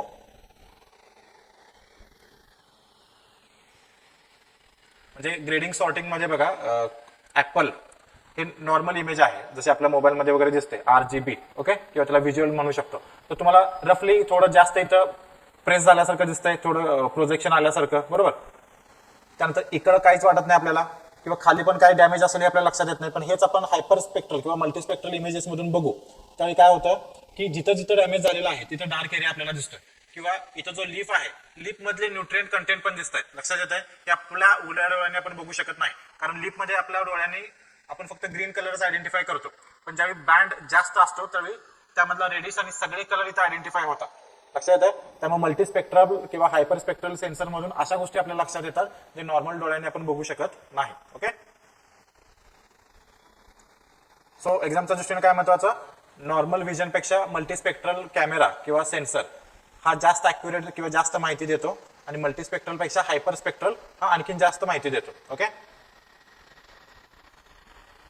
सो मल्टीस्पेक्ट्रल इमेजेस मधून ज्यावेळी तुम्ही इमेज काढता त्यावेळी फील्डची अशा पद्धतीने तुम्हाला इमेजेस दिसतात. आता हे बांधावरती झाडं आहे ते तुम्ही इझिली आयडेंटिफाय करू शकता, हे स्ट्रक्चरनुसार हे बिल्डिंग्स आहे ती आयडेंटिफाय करू शकता. मग असे जे इमेज क्लासिफिकेशन आपण बघितलं होतं सुपरवायझर आणि अनसुपरवायझर, त्याबद्दल मी बोलतो. किंवा हे रो मध्ये आहेत म्हणजे इथे हे क्रॉप्स आहेत हे आपण आयडेंटिफाय करू शकतो. हा क्रॉप वेगळा आहे, हा क्रॉप वेगळा आहे. ओके, त्यानंतर इथं रोड असेल किंवा कॅनल असेल तर हे फीचर्स आपण आयडेंटिफाय करतो. आता मल्टीस्पेक्ट्रल इमेजेस मध्ये जी काय स्पेसिफिक वेवलेंथ आहे त्याच्यानुसार आपण व्हिजिबल स्पेक्ट्रम मध्ये जवळजवळ 8 ते 12 बँड्स आपण आयडेंटिफाय करू शकतो. ओके, त्यामुळे ऍडिशनल इन्फॉर्मेशन मिळते जी ह्युमन आय कॅप्चर करू शकत नाही. कुठं कुठं वापरतात मल्टीस्पेक्ट्रल कॅमेरा, मग कोस्टल बाउंड्रीज, व्हेजिटेशन, लँडफॉर्म्स, वीड आणि क्रॉप डिस्क्रिमिनेशन साठी. आता याच्यापेक्षा जास्त आपल्याला अॅक्युरसी मिळवायची असेल तर आपण हायपर स्पेक्ट्रल इमेजिंगला जाणार. इथं तुम्ही याच्यात बघू शकता नॉर्मल एकदम बेसिक इमेज असते ती ब्लॅक अँड व्हाईट मध्ये असणार आहे. त्यामध्ये आपल्या ह्युमन आयला या RGBच्या याच्यामध्ये आपल्याला इमेजेस दिसतात किंवा आपण इमेज कॅप्चर करू शकतो. त्यापेक्षा डिटेल मल्टीस्पेक्ट्रल मध्ये एवढं स्पेक्ट्रल बँड आपण कॅप्चर करू शकतो. आणि त्याच्यापेक्षा पुढे जर आपण गेलो तर हायपर स्पेक्ट्रल याच्यामध्ये जवळजवळ 100 बँड पर्यंत आपण इन्फॉर्मेशन कॅप्चर करू शकतो. ओके, सो ऑइल जमिनीतलं शोधायला, ऑइल फील्ड, असे बरेचसे याच्यामध्ये उपयोग आहेत. कारण हायपर स्पेक्ट्रल इमेजेस मध्ये तुम्हाला इलेक्ट्रोमॅग्नेटिक स्पेक्ट्रम मधला 100 बँड मिळतात. त्यामुळे ऑइल जर जमिनीत असेल तर त्या जमिनीमधून होणारं जे रिफ्लेक्टन्स आहे ते वेगळं असेल. त्यामध्ये खाली पाणी असेल तर त्याच्यामधून होणारं रिफ्लेक्टन्स वेगळा आहे. आणि एवढी मायन्यूट डिटेल्स कॅप्चर करण्यासाठी 100 बँड्स अवेलेबल आहेत. त्यातला कुठला तरी एक बँड ऑइलला सेन्सिटिव्ह असेल, कुठला वॉटरला असेल, एखादा क्रॉपला असेल, त्यावरून आपण ते आयडेंटिफाय करणार. ओके, लक्षात आलं. पुढच्या याच्यामध्ये कॉन्सेप्ट आहे रिझोल्युशन. आता रिझोल्युशन कशाला म्हणतात, it measures the ability of a optical system or sensor to distinguish between objects. म्हणजे अगदी बघा मोबाईल ज्यावेळी सुरुवातीला आले होते ते 0.5 मेगापिक्सलचे कॅमेरे होते, एकदम असे ब्लर इमेजेस यायचे जसं इथं दाखवलेलं आहे 30 मीटरच्या इमेजेसमध्ये. नंतर 1.3 आले तर थोडं फीचर्स चांगले यायला लागले, जरा क्लिअरिटी दिसायला लागली. आताचे 10 मेगापिक्सल, 15, 20, 42 मेगापिक्सल पर्यंत पण कॅमेरे आहेत किंवा त्याच्यापेक्षा पण जास्त आहे. सो याच्यामध्ये जास्त क्लिअरिटी येते. आता ह्याला रिझोल्युशन आपण कशाला म्हणतो टेक्निकल भाषेमध्ये. आता इथं तुम्हाला पिक्सल दिसत आहेत, बरोबर. आता हे जे एक पिक्सल आहे, हा जो एक स्क्वेअर आहे, तर हा जो पिक्सल आहे हा 30 मीटर बाय 30 मीटर. ओके, एवढ्या जमिनीवरच्या एरियाला एक पिक्सल अलॉट केलेला आहे. लक्षात येतं. त्यामुळे हा असा ब्लरच दिसणार आहे. इकडे आपण गेलो तर इथं एक पिक्सल जो आहे याच्यातला तो 10 मीटर बाय 10 मीटरचा आहे. त्यामुळे कंपॅरिझन याच्यापेक्षा इथं आपण थोडे क्लिअरिटी आपल्याला दिसू शकते. आणि इथं जर आपण गेलो तर एक पिक्सल जो आहे तो जमिनीवरचा फक्त 1 मीटर एरिया दाखवतो. त्यामुळे इथं आपल्याला जास्त डिटेल्स दिसत आहेत, इमेज जास्त क्लिअर दिसते. लक्षात आलं. तर आपण रिझोल्युशन म्हणतो. रिझोल्युशन शक्यतो बघा तुम्ही व्हिडिओ शूटिंग करताना वगैरे त्यामध्ये रिझोल्युशनचा ऑप्शन असतात. HD करायचा आहे किंवा SD करायचा आहे किंवा फुल HD करायचा आहे. लक्षात येतं. सो जेवढं आपण रिझोल्युशन वाढवत जाऊ तेवढे मायन्यूट डिटेल्स कॅप्चर होतील प्रत्येक याच्यामध्ये पिक्सलमध्ये. त्यामुळे तेवढा जास्त डेटा लागेल. त्यामुळे बघा तुम्ही HD मध्ये रेकॉर्डिंग करायला लागला तर कमी मेमरी लागेल, पण फुल HD मध्ये रेकॉर्डिंग करायला लागला की अगदी 1 मिनिटाच्या व्हिडिओ रेकॉर्डिंगला सुद्धा खूप जास्त डेटा लागतो, कारण एवढे सगळे मायनर डिटेल्स कॅप्चर केलेले असतात प्रत्येक पिक्सलमध्ये. ओके, याचे इमेजेस असे बघितले तर असे दिसेल. 30 मीटर रिझोल्युशन मध्ये कोस्टल एरिया असा दिसेल, 15 मध्ये असा दिसेल आणि 1 मीटर मध्ये थोडं क्लिअर दिसेल. ओके, सो याच्यामध्ये 5 ते 10 मगाशी 8 ते 12 म्हटलं होतं व्हॅरिएशन आहे.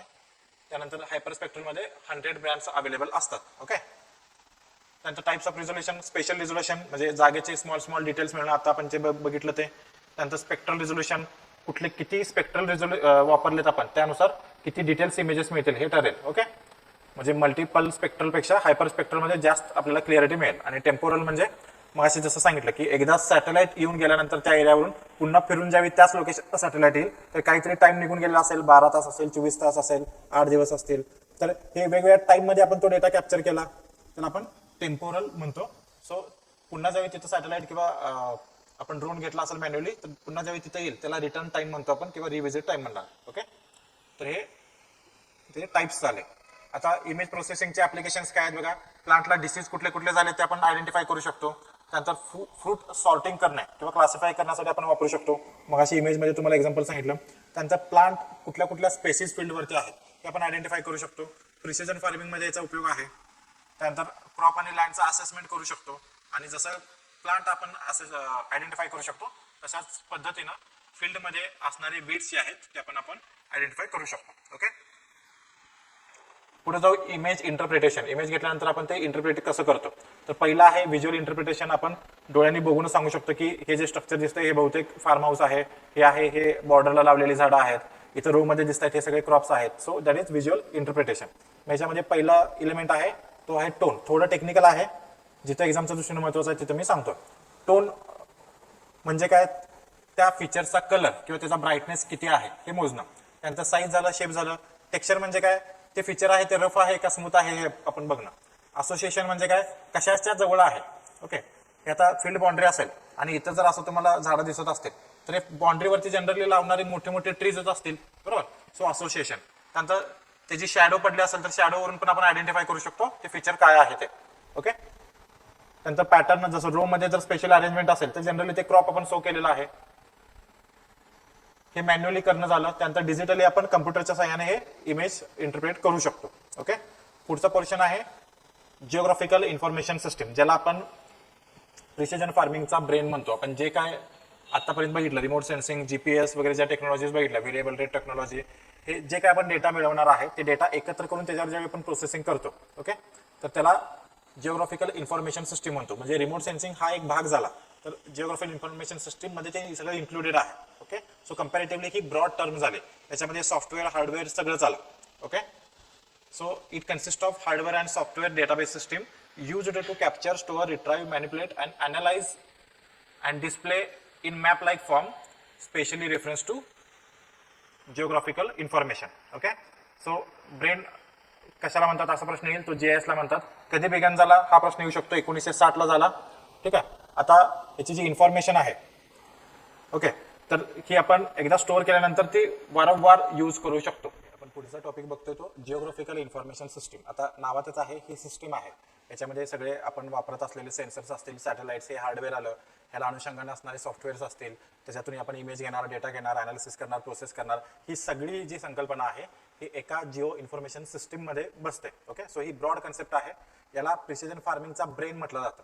जे काय तुम्ही रिमोट सेन्सिंग सॅटेलाइटच्या साहाय्याने, ड्रोनच्या साहाय्याने फील्डचे इमेजेस घेणार आहात, सॉइल सॅम्पलिंग करणार आहात, याच्यातून जे काय डेटा जीपीएसला लिंक करणार आहात आणि याच्यातून मॅपिंग बनवणार आहात, तर हे सगळे जे प्रोसेसिंग आहे आणि हे प्रोसेसिंग करून जे काही इंटरप्रिटेशन आपण करणार आहे आणि फील्डमध्ये अप्लाय करणार आहे, त्याला जे काय ब्रेन लागतं, ओके, तर ते जीआयएस पुरवतं. त्यामुळे जिओग्राफिकल इन्फॉर्मेशन सिस्टीमला ब्रेन ऑफ प्रिसिजन फार्मिंग म्हणतात. It consist of hardware and software database system used to capture, store, retrieve, manipulate, analyse and display, okay, in map like form. So exam मध्ये विचारलं जातात कधी सुरू झालं, ऑलरेडी विचारलेलं आहे मागच्या वर्षी, 1960 ला सुरू झालं. ओके, सो जीआयएस हा कम्प्युटराइज्ड मॅप असतो. This contains various layers of information. म्हणजे आता एक फील्ड असेल तर याच्यामध्ये इल्डची इन्फॉर्मेशन असेल, सॉइल सर्व्हिसची इन्फॉर्मेशन असेल, रेनफॉलची इन्फॉर्मेशन असेल, क्रॉप हेल्थची इन्फॉर्मेशन असेल, सॉइल फर्टिलिटीची इन्फॉर्मेशन असेल. ओके, असे लेयर्स असतात. तुम्हाला मी एक इमेज दाखवतो, लक्षात येईल. तर अशा पद्धतीने बघा, ही रिअल वर्ल्ड इमेज आहे, बरोबर. आता याच्यामध्ये एवढ्या पद्धतीने आपण डेटा सेग्रिगेट करू शकतो. हा मॅप माहिती आहे तुम्हाला, गुगल मॅप सॅटेलाइट मॅप आहे. ओके, त्यानंतर हा इलिव्हेशन मॅप घेऊ शकतो आपण, हा डेटा वेगळा आला. त्यानंतर हा ट्रान्सपोर्टेशन मॅप आहे. त्यानंतर इथं ऍड्रेस नुसार मॅप आहे, हे बाउंड्रीज नुसार मॅप आहे, वॉटर फीचर्स नुसार मॅप आहे, लक्षात येते. त्यानंतर सर्वे कंट्रोल नुसार आहे. तर हे लेयर्स ऑफ इन्फॉर्मेशन झालं. हे एकाच मॅप मध्ये आपण इतके लेयर्स ऑफ इन्फॉर्मेशन घेऊ शकतो. म्हणजे तुम्हाला एक रफली आयडिया येईल जीआयएस मॅप्स कसे असतात. आता कंपोनंट्स कुठले आहेत, पहिला आहे हार्डवेअर कंपोनंट. याच्यामध्ये होस्ट कम्प्युटर आलं, त्यानंतर डाटा ॲक्विजिशन सिस्टम म्हणजे डेटा जे घेणारं डिव्हाइस आहे, जसं सेन्सर आहे, स्कॅनर आहे, डिजिटल इमेज प्रोसेसर आहे. ओके, तर हे सगळे हार्डवेअर झालं. तर हे हार्डवेअर कंपोनंट आहे. दुसरं स्पेशल डेटाबेस, जो डेटाबेस आपण कॅप्चर केलेला आहे तो. ओके, तर हे 2 कंपोनंट झाले. त्यानंतर सॉफ्टवेअर, ज्या सॉफ्टवेअरच्या सहाय्याने हा डेटा आपण ॲक्विजिशन करणार आहे, मॅनिप्युलेट करणार आहे, त्यामध्ये इमेज एनहान्समेंट वगैरे बघितलेलं आहे तुम्ही. त्यानंतर त्या डेटाचं वापर करून इंटरप्रिटेशन करणार आहे. ओके, त्यानंतर ह्या सगळ्याची जी प्रोसिजर आहे तर ती प्रोसिजर या कंपोनंटमध्ये येते. त्यानंतर हे सगळं करण्यासाठी एक्सपर्टाईज मनुष्यबळ लागेल, स्किल्ड ह्युमन पॉवर लागेल. सो हे कंपोनंट झाले काय काय, hardware, special database, software, procedure आणि एक्सपर्टाईज. ओके, सबसिस्टम कुठल्या कुठल्या आहेत, data acquisition system again repeat होत आहे. आपण एरियल फोटोग्राफी असेल, लँड सर्वे असेल, रिमोट सेन्सिंग सॅटेलाइट असेल, ज्याच्यातून डेटा ॲक्वायर करतो त्या सगळ्या डेटा ॲक्विजिशन सिस्टीम. त्यानंतर डेटा मॅनेजमेंट सबसिस्टीम. ओके, याच्यामध्ये डेटा सगळं आपण मॅनेज करतोय, स्टोअर करणं, मॅनिप्युलेट करणं, अनालिसिस करणं आणि व्हिज्युअलायझेशन, त्याचं रिपोर्टिंग करतोय. फॉर एक्झाम्पल समजा आपण डेटा घेतला, तो अशा पद्धतीनं रिट्राईव्ह केला. आता याच्यापासून आपण सिंपल एक्सेलमध्ये मॅप बनवतोय, पाय चार्ट बनवतोय. ओके, लक्षात येतं. तर हा जो आहे तर हा अल्टिमेट फॉर्मॅट झाला, याच्यावरून आपल्याला अनालिसिस करता येतं. व्हिज्युअलायझेशन रिपोर्टिंग सिस्टीम झाली ती. ओके, एक्झाम मध्ये आतापर्यंत सिंपल प्रश्न विचारला, use of geographic information system begin in the year 1960. पुढचा प्रश्न विचारला, a database management system is a dash dash component of a GIS, that is software component. जरी समजा तुम्हाला त्या संदर्भात तुम्ही काही वाचलं नसेल, अशा केसमध्ये सुद्धा थोडं लॉजिक लावला, थोडं प्रश्न 1-2दा रिपीट वाचला आणि ऑप्शनकडे बघितला तर तुम्ही उत्तरापर्यंत जाऊ शकता. नॉट नेसेसरी की मी खूप अभ्यास केलाय म्हणजे मी केलेल्या अभ्यासावरतीच प्रश्न येतील असं होत नाही. काही प्रश्न असे असतील की तुमच्या बियॉन्ड स्कोप ऑफ स्टडी असतील, अशा वेळी ऑप्शन इलिमिनेट करणं किंवा काही लॉजिक लावून ऑप्शन पर्यंत जाता येतं का बघणं, हे तुम्ही ट्राय केलं पाहिजे. ओके, पुढे येतं जिओ इन्फॉर्मेटिक्स. आता जिओ इन्फॉर्मेटिक्स म्हणजे काय, नावातच आहे, जिओ फॉर लँड किंवा अर्थ. ओके, सो अर्थशी इन्फॉर्मेशन रिलेटेड ज्या काही गोष्टी येतात त्या सगळ्या जिओ इन्फॉर्मेटिक्स मध्ये येतात. तुम्ही GIS आणि याच्यामध्ये डेफिनेशन वगैरे बऱ्यापैकी साम्य दिसेल. जिओ इन्फॉर्मेटिक्स मध्ये काय, अर्थची डिजिटल इन्फॉर्मेशन कलेक्ट करणं. ओके, मग ती प्रोसेस करणं, स्टोअर करणं, रिट्राईव्ह करणं, ऍक्सेस करणं, व्हिज्युअलायझेशन, अनालिसिस, प्रेझेंटेशन, डिसेमिनेट करणं इन्फॉर्मेशन, ही सगळी जिओ इन्फॉर्मेटिक्स मध्ये येतं. ओके, ऍप्लिकेशन कुठे कुठे आहेत, farm planning, land use mapping, crop variability map मध्ये, performance tracking, plant nutritional assessment, plant vigour zone delineation वगैरे वगैरे याच्यामध्ये हे वापरलं जातं. जर आपण ऍग्रिकल्चरसाठी वापरत असतो तर ऍग्रो जिओ इन्फॉर्मेटिक्स म्हटलं जाईल त्याला. Okay, so this is a multidisciplinary science that integrates technology and principles of digital cartography, remote sensing, photogrammetry, surveying, GPS, GIS. Okay, म्हणजे ही खूप ब्रॉड कॉन्सेप्ट आहे. याच्यामध्ये GIS, GPS, रिमोट सेन्सिंग सगळंच येतं. ओके, कार्टोग्राफी वगैरे. सो टूल्स, टेक्निक्स कुठले कुठले आहेत, कम्प्युटर सायन्स, हार्डवेअर, सॉफ्टवेअर, त्यांचं GODC आपण काय आहे पुढे बघू. कार्टोग्राफी म्हणजे मॅप मेकिंग, फोटोजिओमेट्री म्हणजे फोटोग्राफी लँडची किंवा फोटोग्राफीच्या साहाय्याने डेटा कलेक्ट करणे. त्यानंतर रिमोट सेन्सिंग, GIS आणि GPS. ओके, आता GODC काय बघा. GODC चा अर्थ काय, simple, this is a science concerned with study of shape and area of earth. लक्षात येत आहे. आता आपण मोघमपणे म्हणतो की अर्थ स्पेरिकल आहे. ओके, पण तुम्हाला माहित आहे की अर्थ त्याचा अशा पद्धतीने फिरत आहे, पश्चिमेकडून पूर्वेकडे असं फिरतोय, बरोबर, या डायरेक्शनने फिरतोय. सो ह्या मुवमेंटमुळे काय झालेलं आहे की थोडा इलिप्सॉइडल कर्व म्हणतो, थोडा चपटा आहे अशा पद्धतीनं. लक्षात येत आहे. इथं थोडा फुगीर झालेला आहे आणि पोलला थोडा चपटा आहे. सो इलिप्सॉइड म्हणतो आपण त्याला. तर तो जनरल शेप झाला, पण तो तसा पण आहे का, अर्थच्या सरफेसवरती काही पर्वत आहेत एव्हरेस्ट सारखे, त्यानंतर पॅसिफिक महासागरामध्ये काही ट्रेंच आहेत मरियाना ट्रेंच सारखे. लक्षात येत आहे. सो या सगळ्याचा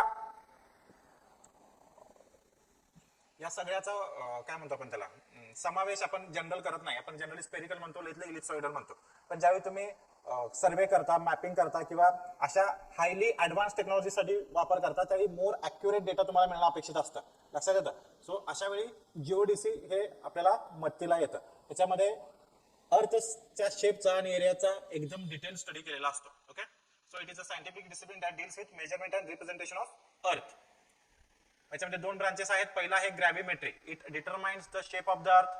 दुसरा आहे positional astronomy, determines the position on the point of the points on the globe. आता तुम्ही बघा, जुन्या काळामध्ये जे खलाशी होते, जहाजातून समुद्र पार करायचे, ते जनरली स्टार्सची लोकेशन बघून त्याच्यावरून ठरवायचे की आपले कोऑर्डिनेट्स काय आहेत. ओके, आता खूप ऍडव्हान्स सिस्टम आली, प्रत्येकाकडे GPS आला, पण आधी हे ताऱ्यांच्या माध्यमातून त्यांच्या पोझिशनच्या माध्यमातून आपलं लोकेशन ठरवलं जायचं, त्याला म्हटलं जातं पोझिशनल ऍस्ट्रॉनॉमी. ओके, आता हे करत असताना कुठलाही अर्थवरती तुम्ही भूगोलात शिकला असाल, तुमचं लोकेशन जर शोधायचं असेल तर लॅटिट्यूड आणि लॉन्जिट्यूड हे लागतं, अक्षांश आणि रेखांश, बरोबर. कुठल्याही अक्षांश आणि रेखांशानुसार तुम्ही अर्थवरचं तुमचं लोकेशन हे मॅप करू शकता किंवा लोकेट करू शकता. सो हे जे कॉर्डिनेट्स आहेत हे वेगवेगळ्या पद्धतीने वापरले गेले. आता ही स्टँडर्ड सिस्टम आहे की जिथं लॅटिट्यूड लॉन्जिट्यूड आपण वापरतो, लक्षात येत आहे.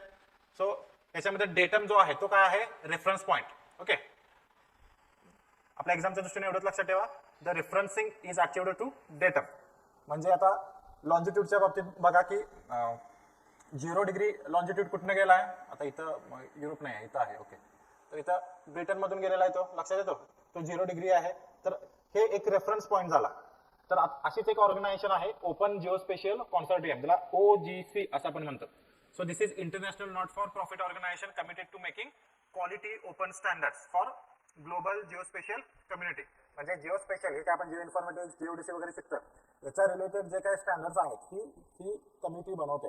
ओके, सो त्याचं नाव आपल्या दृष्टीने महत्वाचं आहे. सो जिओस्पेशियलचा उपयोग कशा कशात आहे, एन्व्हायरमेंटमध्ये, डिफेन्समध्ये, हेल्थमध्ये, ऍग्रिकल्चर, मेट्रोलॉजी, सस्टेनेबल डेव्हलपमेंटमध्ये. GODC मध्ये बघा, मी मगाशी सांगितलं होतं की इथे इमेज मध्ये बघू शकता. आता हा काय पूर्ण स्पेरिकल नाही आहे, लक्षात येते का बघा. सो रफली आपण म्हणू शकतो की इलिप्सॉइडल आहे, ज्याला आपण मराठीमध्ये काय म्हणतो, लंबवर्तुळाकार. म्हणजे वरून असा चपटा आहे आणि इकडून फुगीर आहे. पण अगेन तुम्ही आणखीन बारकाईने बघितलं तर लँड काय पूर्ण अशी राऊंड नाही आहे. इथं वरती बघताय तुम्ही काहीतरी माउंटन टाईप मध्ये आहे, इथं खाली गेलेला आहे, तर इथं समुद्राचं पाणी आलेलं आहे, बरोबर. सो आपण रफली काय करतो, हे जे समुद्राचं पाणी आहे, जर आपण मीन सी लेवल म्हणतो, तर ते आपण रेफरन्स म्हणून पकडतो, लक्षात येत आहे. मग ही रेफरन्स लाईन माउंटन असेल तर त्याच्या खाली असेल, किंवा जिथं जमीन खाली गेलेली आहे, समुद्रवरती आहे, त्या समुद्राचं पातळी जी आहे ती मीन सी लेवल रेफरन्स पॉइंट असेल. तर या मीन सी लेवल जो आहे, तो सर्कल जो आहे, त्याला आपण म्हणतो जिओइड, लक्षात येत आहे. आता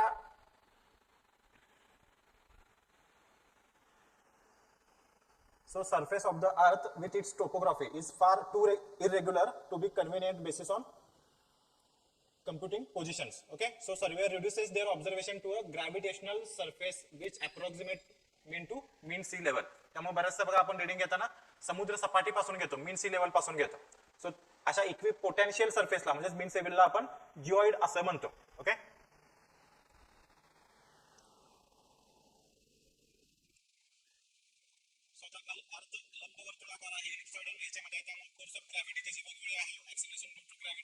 इक्वेटरला कमी आहे 9.79 आणि पोलला जास्त आहे 9.86. हे सगळ्यांना जिओग्राफीला झालेलं आहे, फक्त ही आकडेवारी लक्षात ठेवा. सो इलिप्सॉइडल कर्व जो आहे किंवा शेप जो आहे तो जिओइडला सगळ्यात बेस्ट सूट होतो. याच्यामध्ये थोडं 3D मॅप मध्ये तुम्हाला लक्षात येईल की अर्थ पूर्णपणे स्पेरिकल नाही आहे. त्या ठिकाणी डोंगर आहे, तिथं प्रोजेक्शन आहेत, जिथं निळं दिसतं तिथं डीप आहे, लक्षात येते. सो हे सगळं विचार आपल्याला सर्वेइंग करताना करावा लागतो. ओके, एकदम आता सिंपल सांगायचं झालं तर आता ज्यावेळी लोकल सर्वे आपण करतो एखाद्या, तुम्ही आता डिग्रीला सर्वे केला असेल तर त्यामध्ये बघा लोकल काहीतरी तुम्ही एखादा स्टोन वगैरे घेताय आणि त्याच्या रेफरन्सने सगळा सर्वे करताय त्याची हाईट धरून. ओके, तर त्याला आपण लोकल डेटम म्हणतो. So best fit for local area. Geoid आहे तर त्याच्यासाठी मीन सी लेवल आहे. ओके, आणि जर आपण ग्लोबली जायचं असेल तर आता जी कॉन्सोर्टियम सांगितलं तुम्हाला ऑर्गनायझेशन, त्यांनी जे ठेवलेलं आहे ते WGS 84, आपल्या एक्झामच्या दृष्टीने महत्वाचा, that is best fit for globally. आता वेळेअभावी मी खूप जास्त हे एक्सप्लेन करू शकत नाही, फक्त एक्झाम पॉईंट ऑफ व्ह्यू लक्षात ठेवा. The coordinates references in used by GPS. GPS मध्ये कुठले कोऑर्डिनेट रेफरन्सेस वापरले जातात, जे रेड कलर आहे ते, दॅट इज WGS 84, जे आपल्या एक्झामच्या दृष्टीनं महत्वाचं आहे. येते लक्षात. पुढे जाऊ. कार्टोग्राफी. कार्टोग्राफी म्हणजे simply science and art of map making. Okay, म्हणजे आता खूप ऍडव्हान्स टेक्नॉलॉजी झाली, गुगल मॅप आहे. त्याच्या अगोदर बघा तुम्ही काही स्टोरीज वगैरे वाचला असाल, वास्को द गामा वगैरे, मॅप घेऊन बाहेर पडायचे आणि त्या मॅपवरती ते कोऑर्डिनेट्स वगैरे टाकायचे, स्टारचे लोकेशन बघायचे, आपण कुठं आहे, कुठल्या डायरेक्शनने चाललोय, वाऱ्याची दिशा कशी आहे, बऱ्याचशा फॅक्टर्स त्यांना त्यामध्ये घ्यावे लागायच्या. ओके, सो मॅप बनवणं हे खूप मोठं सायन्स होतं. तुम्हाला लक्षात आलं असेल की काही शतकांपूर्वी अमेरिका खंड जगाच्या नकाशावरती नव्हता, फक्त युरोप, एशिया, आफ्रिका आणि नॉर्थ पोल, साऊथ पोल एवढेच जग आपण कन्सिडर करायचो. जे लक्षात घ्या कार्टोग्राफरचं किती महत्व होतं. त्यानंतर अमेरिका खंडाचा शोध लागला. It is treated as science of human communication.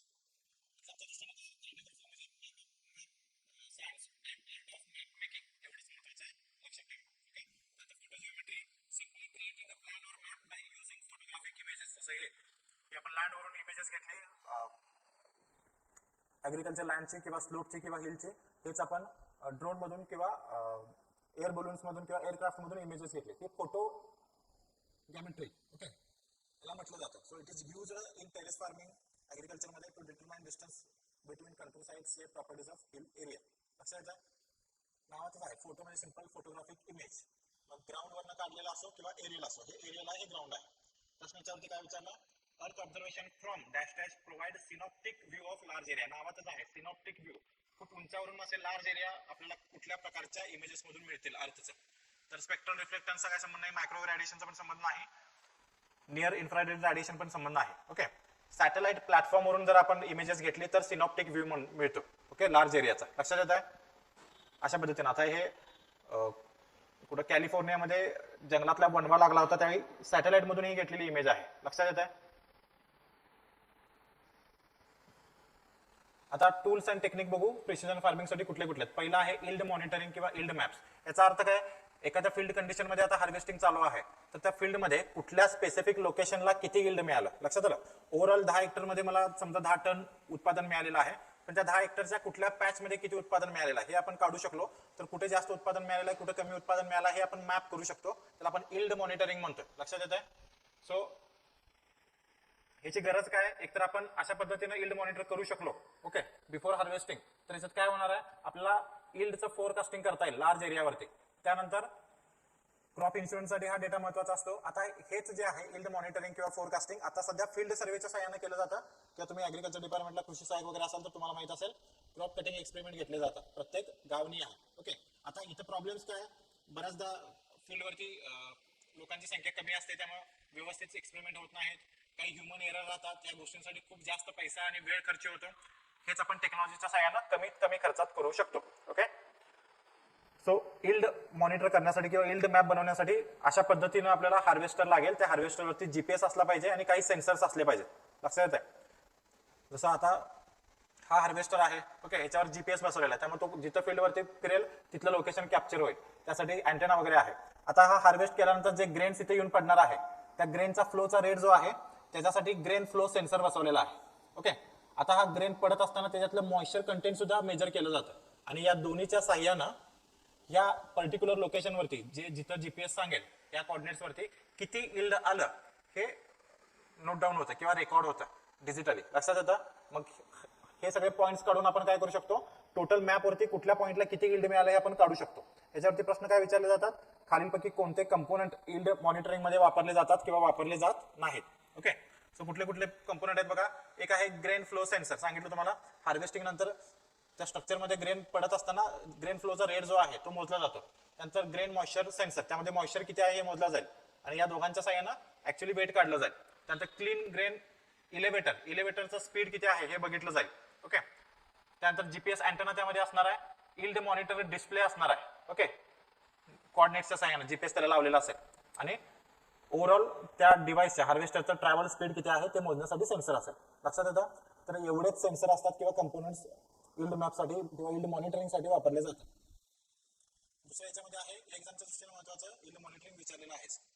Crop scouting. स्काउटिंगचा अर्थच मॉनिटर करणं, म्हणजे एखादा प्लांट सोईंग पासून हार्वेस्टिंग पर्यंत आपण मॉनिटर करत राहतो की याच्यावरती वीड काही इन्फेस्टेशन आहे का, डिसीज इन्फेस्टेशन आहे का, इन्सेक्ट इन्फेस्टेशन आहे का. तर याला आपण स्काउटिंग म्हणतो. समजा सॅटेलाइटच्या सहाय्याने करायचं असेल तर सॅटेलाइट जे काही त्याचं रोटेशनचा स्पीड असेल पुन्हा त्या एरियावरती जेवढ्या दिवसांनी येईल तेवढ्या पिरियडिकली त्याचं आपण ठरलेल्या पिरियडनी पुन्हा सॅटेलाइट त्या लोकेशनला आल्यानंतर पुन्हा आपल्याला इमेज मिळेल. समजा आपण ड्रोन्स वगैरे वापरत असतो तर मॅन्युअली आपण ठरवायचं की किती दिवसानंतर आपल्याला रिडिंग घ्यायचं आहे. या सगळ्या प्रोसेसला आपण काय म्हणतो, क्रॉप स्काउटिंग. पुढे जाऊ, प्रॉक्सिमेट सेन्सर. याच्यावरती पण प्रश्न विचारायची जास्त शक्यता आहे. प्रॉक्सिमेट सेन्सर मध्ये नावातच आहे, लक्षात घ्या प्रॉक्सिमेट. ओके, प्रॉक्सिमेटचा अर्थ काय, जनरली इम्प्लिमेंट किंवा ट्रॅक्टरच्या जवळ हा सेन्सर बसवलेला आहे किंवा जिथं ऍक्च्युअली ऑपरेशन चालणार आहे, ऍक्टिव्हिटी चालणार आहे तिथं प्रॉक्सिमेट सेन्सर बसवलेला असतात. फॉर एक्झाम्पल समजा टिलेज आहे, आता जिथं आपल्याला डीप टिलेज करायचं आहे, जिथं मातीचं प्रमाण जास्त आहे अशा ठिकाणी आपल्याला डीप टिलेज करायचं असेल तर इथं बसवलेला सेन्सर काय सांगेल, हे सेन्सरचं उदाहरण आहे. इथं सेन्सर बसवले बघा किती इन्क्लाइन व्हायचं आहे. ओके, तर हा सेन्सर ठरवेल. त्यानुसार याची जी डेप्थ आहे जमिनीत किती आतपर्यंत जाईल ओके आणि किती डेप्थ मध्ये टिलेज होईल हे ठरवलं जाईल. लक्षात येतं. इथं थोडं तुम्ही झूम करून बघू शकता.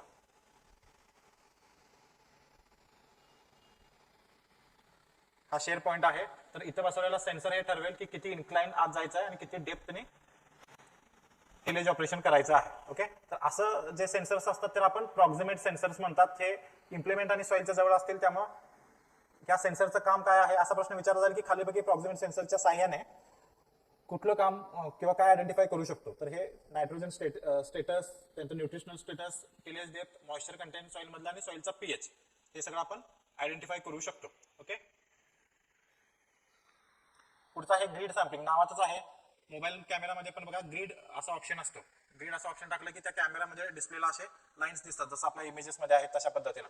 तर हे ग्रीड टाकायचे, हे जे पॉईंट्स आहेत या पॉईंटवरती आपण सॉइल सॅम्पल कलेक्ट करणार आहे. लक्षात येत आहे? तर याच्यातून कलेक्ट केल्यानंतर जो काय डेटा येईल, समजा आपण सॉइल सॅम्पलिंग मध्ये सॉइल फर्टिलिटी पूर्ण बघितली, तर त्याच्यानुसार आपण ह्या फील्डवरती मॅपिंग करणार आहे, कुठं फर्टिलिटी चांगली आहे आणि कुठे कमी आहे. याच्यामुळे काय होतं, रॅन्डमली बघा आपण हेच रेग्युलर सॉइल सॅम्पलिंग मध्ये याच्यामध्ये हार्डली आपण 5 ते 6 सॅम्पल रॅन्डमली घेतलं असतं आणि ते एकत्रित केलं असतं आणि सॅम्पलिंग केलं असतं, बरोबर. म्हणजे एक ऍव्हरेज रिडिंग आले असते. इथं काय करतोय, प्रत्येक सेल मधलं स्पेशल आपण सॅम्पलिंग घेतोय आणि सेपरेट त्याचं अनालिसिस करतोय, त्यामुळे व्हेरिएबिलिटी कळते. त्यामुळे जास्त इंटेन्सिव्ह पद्धतीनं इथं सॉइल सॅम्पलिंग होणार आहे. सो हा शब्द महत्वाचा, it increases the intensity of sampling. Okay, increases, decreases, remain same वगैरे अशा पद्धतीनं प्रश्न येतील. लक्षात येत आहे? So it increases. थोडं थांबून हे वाचून घ्या स्टेटमेंट. पुढचा आहे व्हेरिएबल रेट टेक्नॉलॉजी.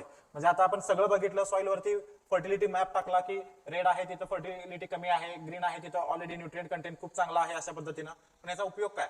आता हा जो इल्ड मॅप आहे, डिजिटल तुमच्याकडे जे रिडिंग आहे, डेटा स्टोअर आहे, तो त्या कम्प्युटर किंवा इथे जे इम्प्लिमेंट आहे, ट्रॅक्टर ड्रॉन समजा फर्टिलायझर ऍप्लिकेटर आहे. ओके, तर त्याच्यामध्ये हे स्टोअर केलं जातं. ओके, आता ज्यावेळी ट्रॅक्टर पुढे सरकत असतो त्यावेळी याचं जीपीएस लोकेशन ट्रॅक्टर घेत असतो. मग त्या जीपीएसला किती फर्टिलिटी आहे त्या मॅपमध्ये सेव्ह असतं.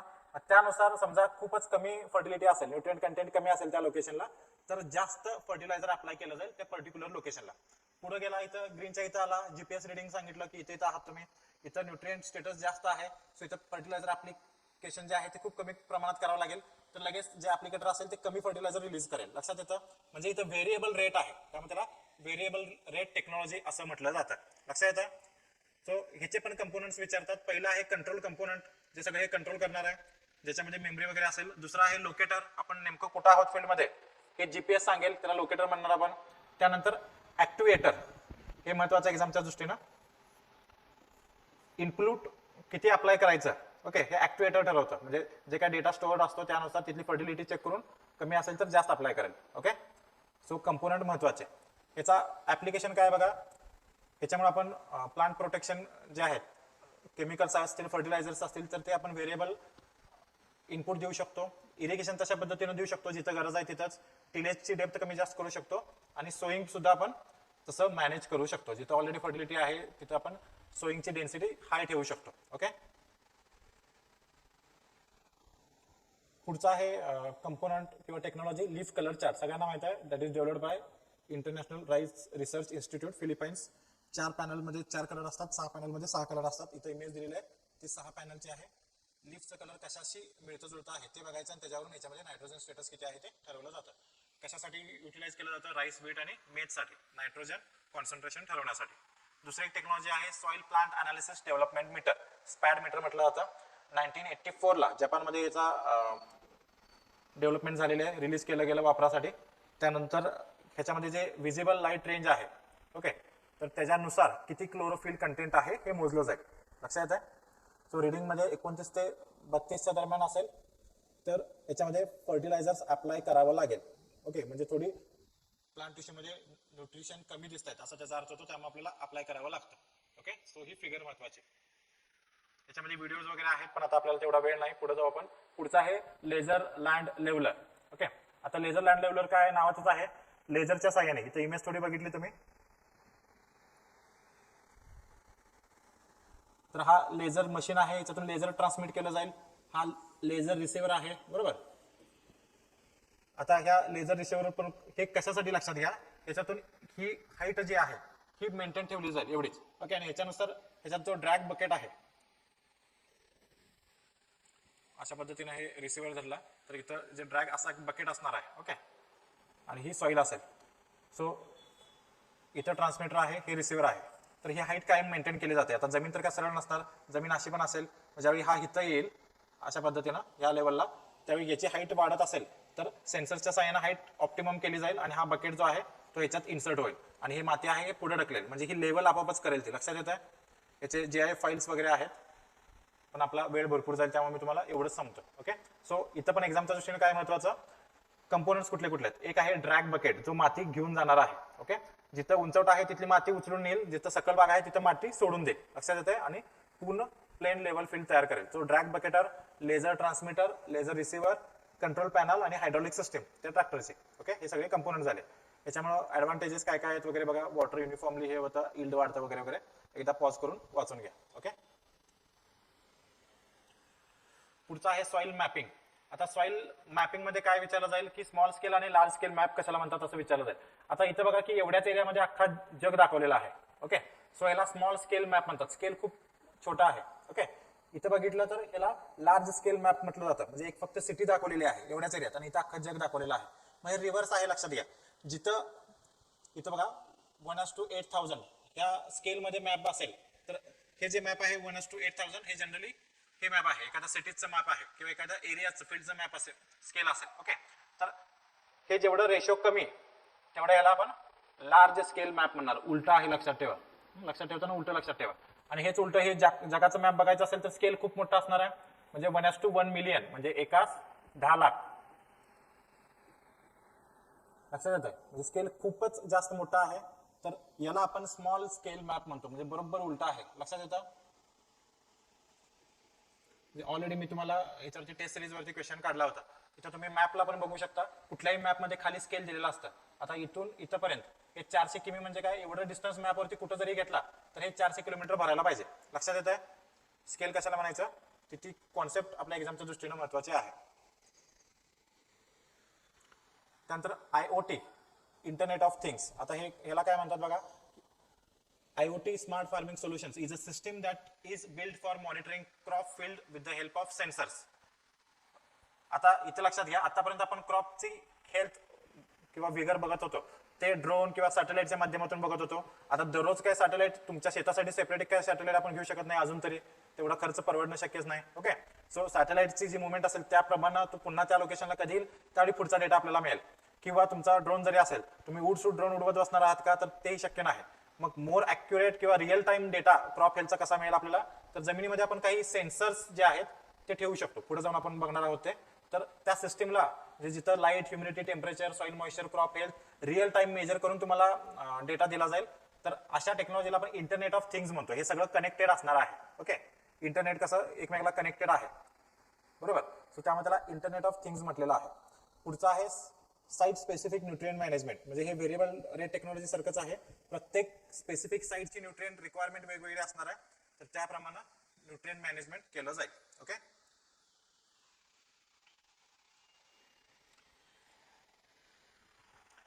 सो इथपर्यंत आपला पार्ट 1 संपतोय. पार्ट 2 आपण पुढे कंटिन्यू करू. थँक्यू.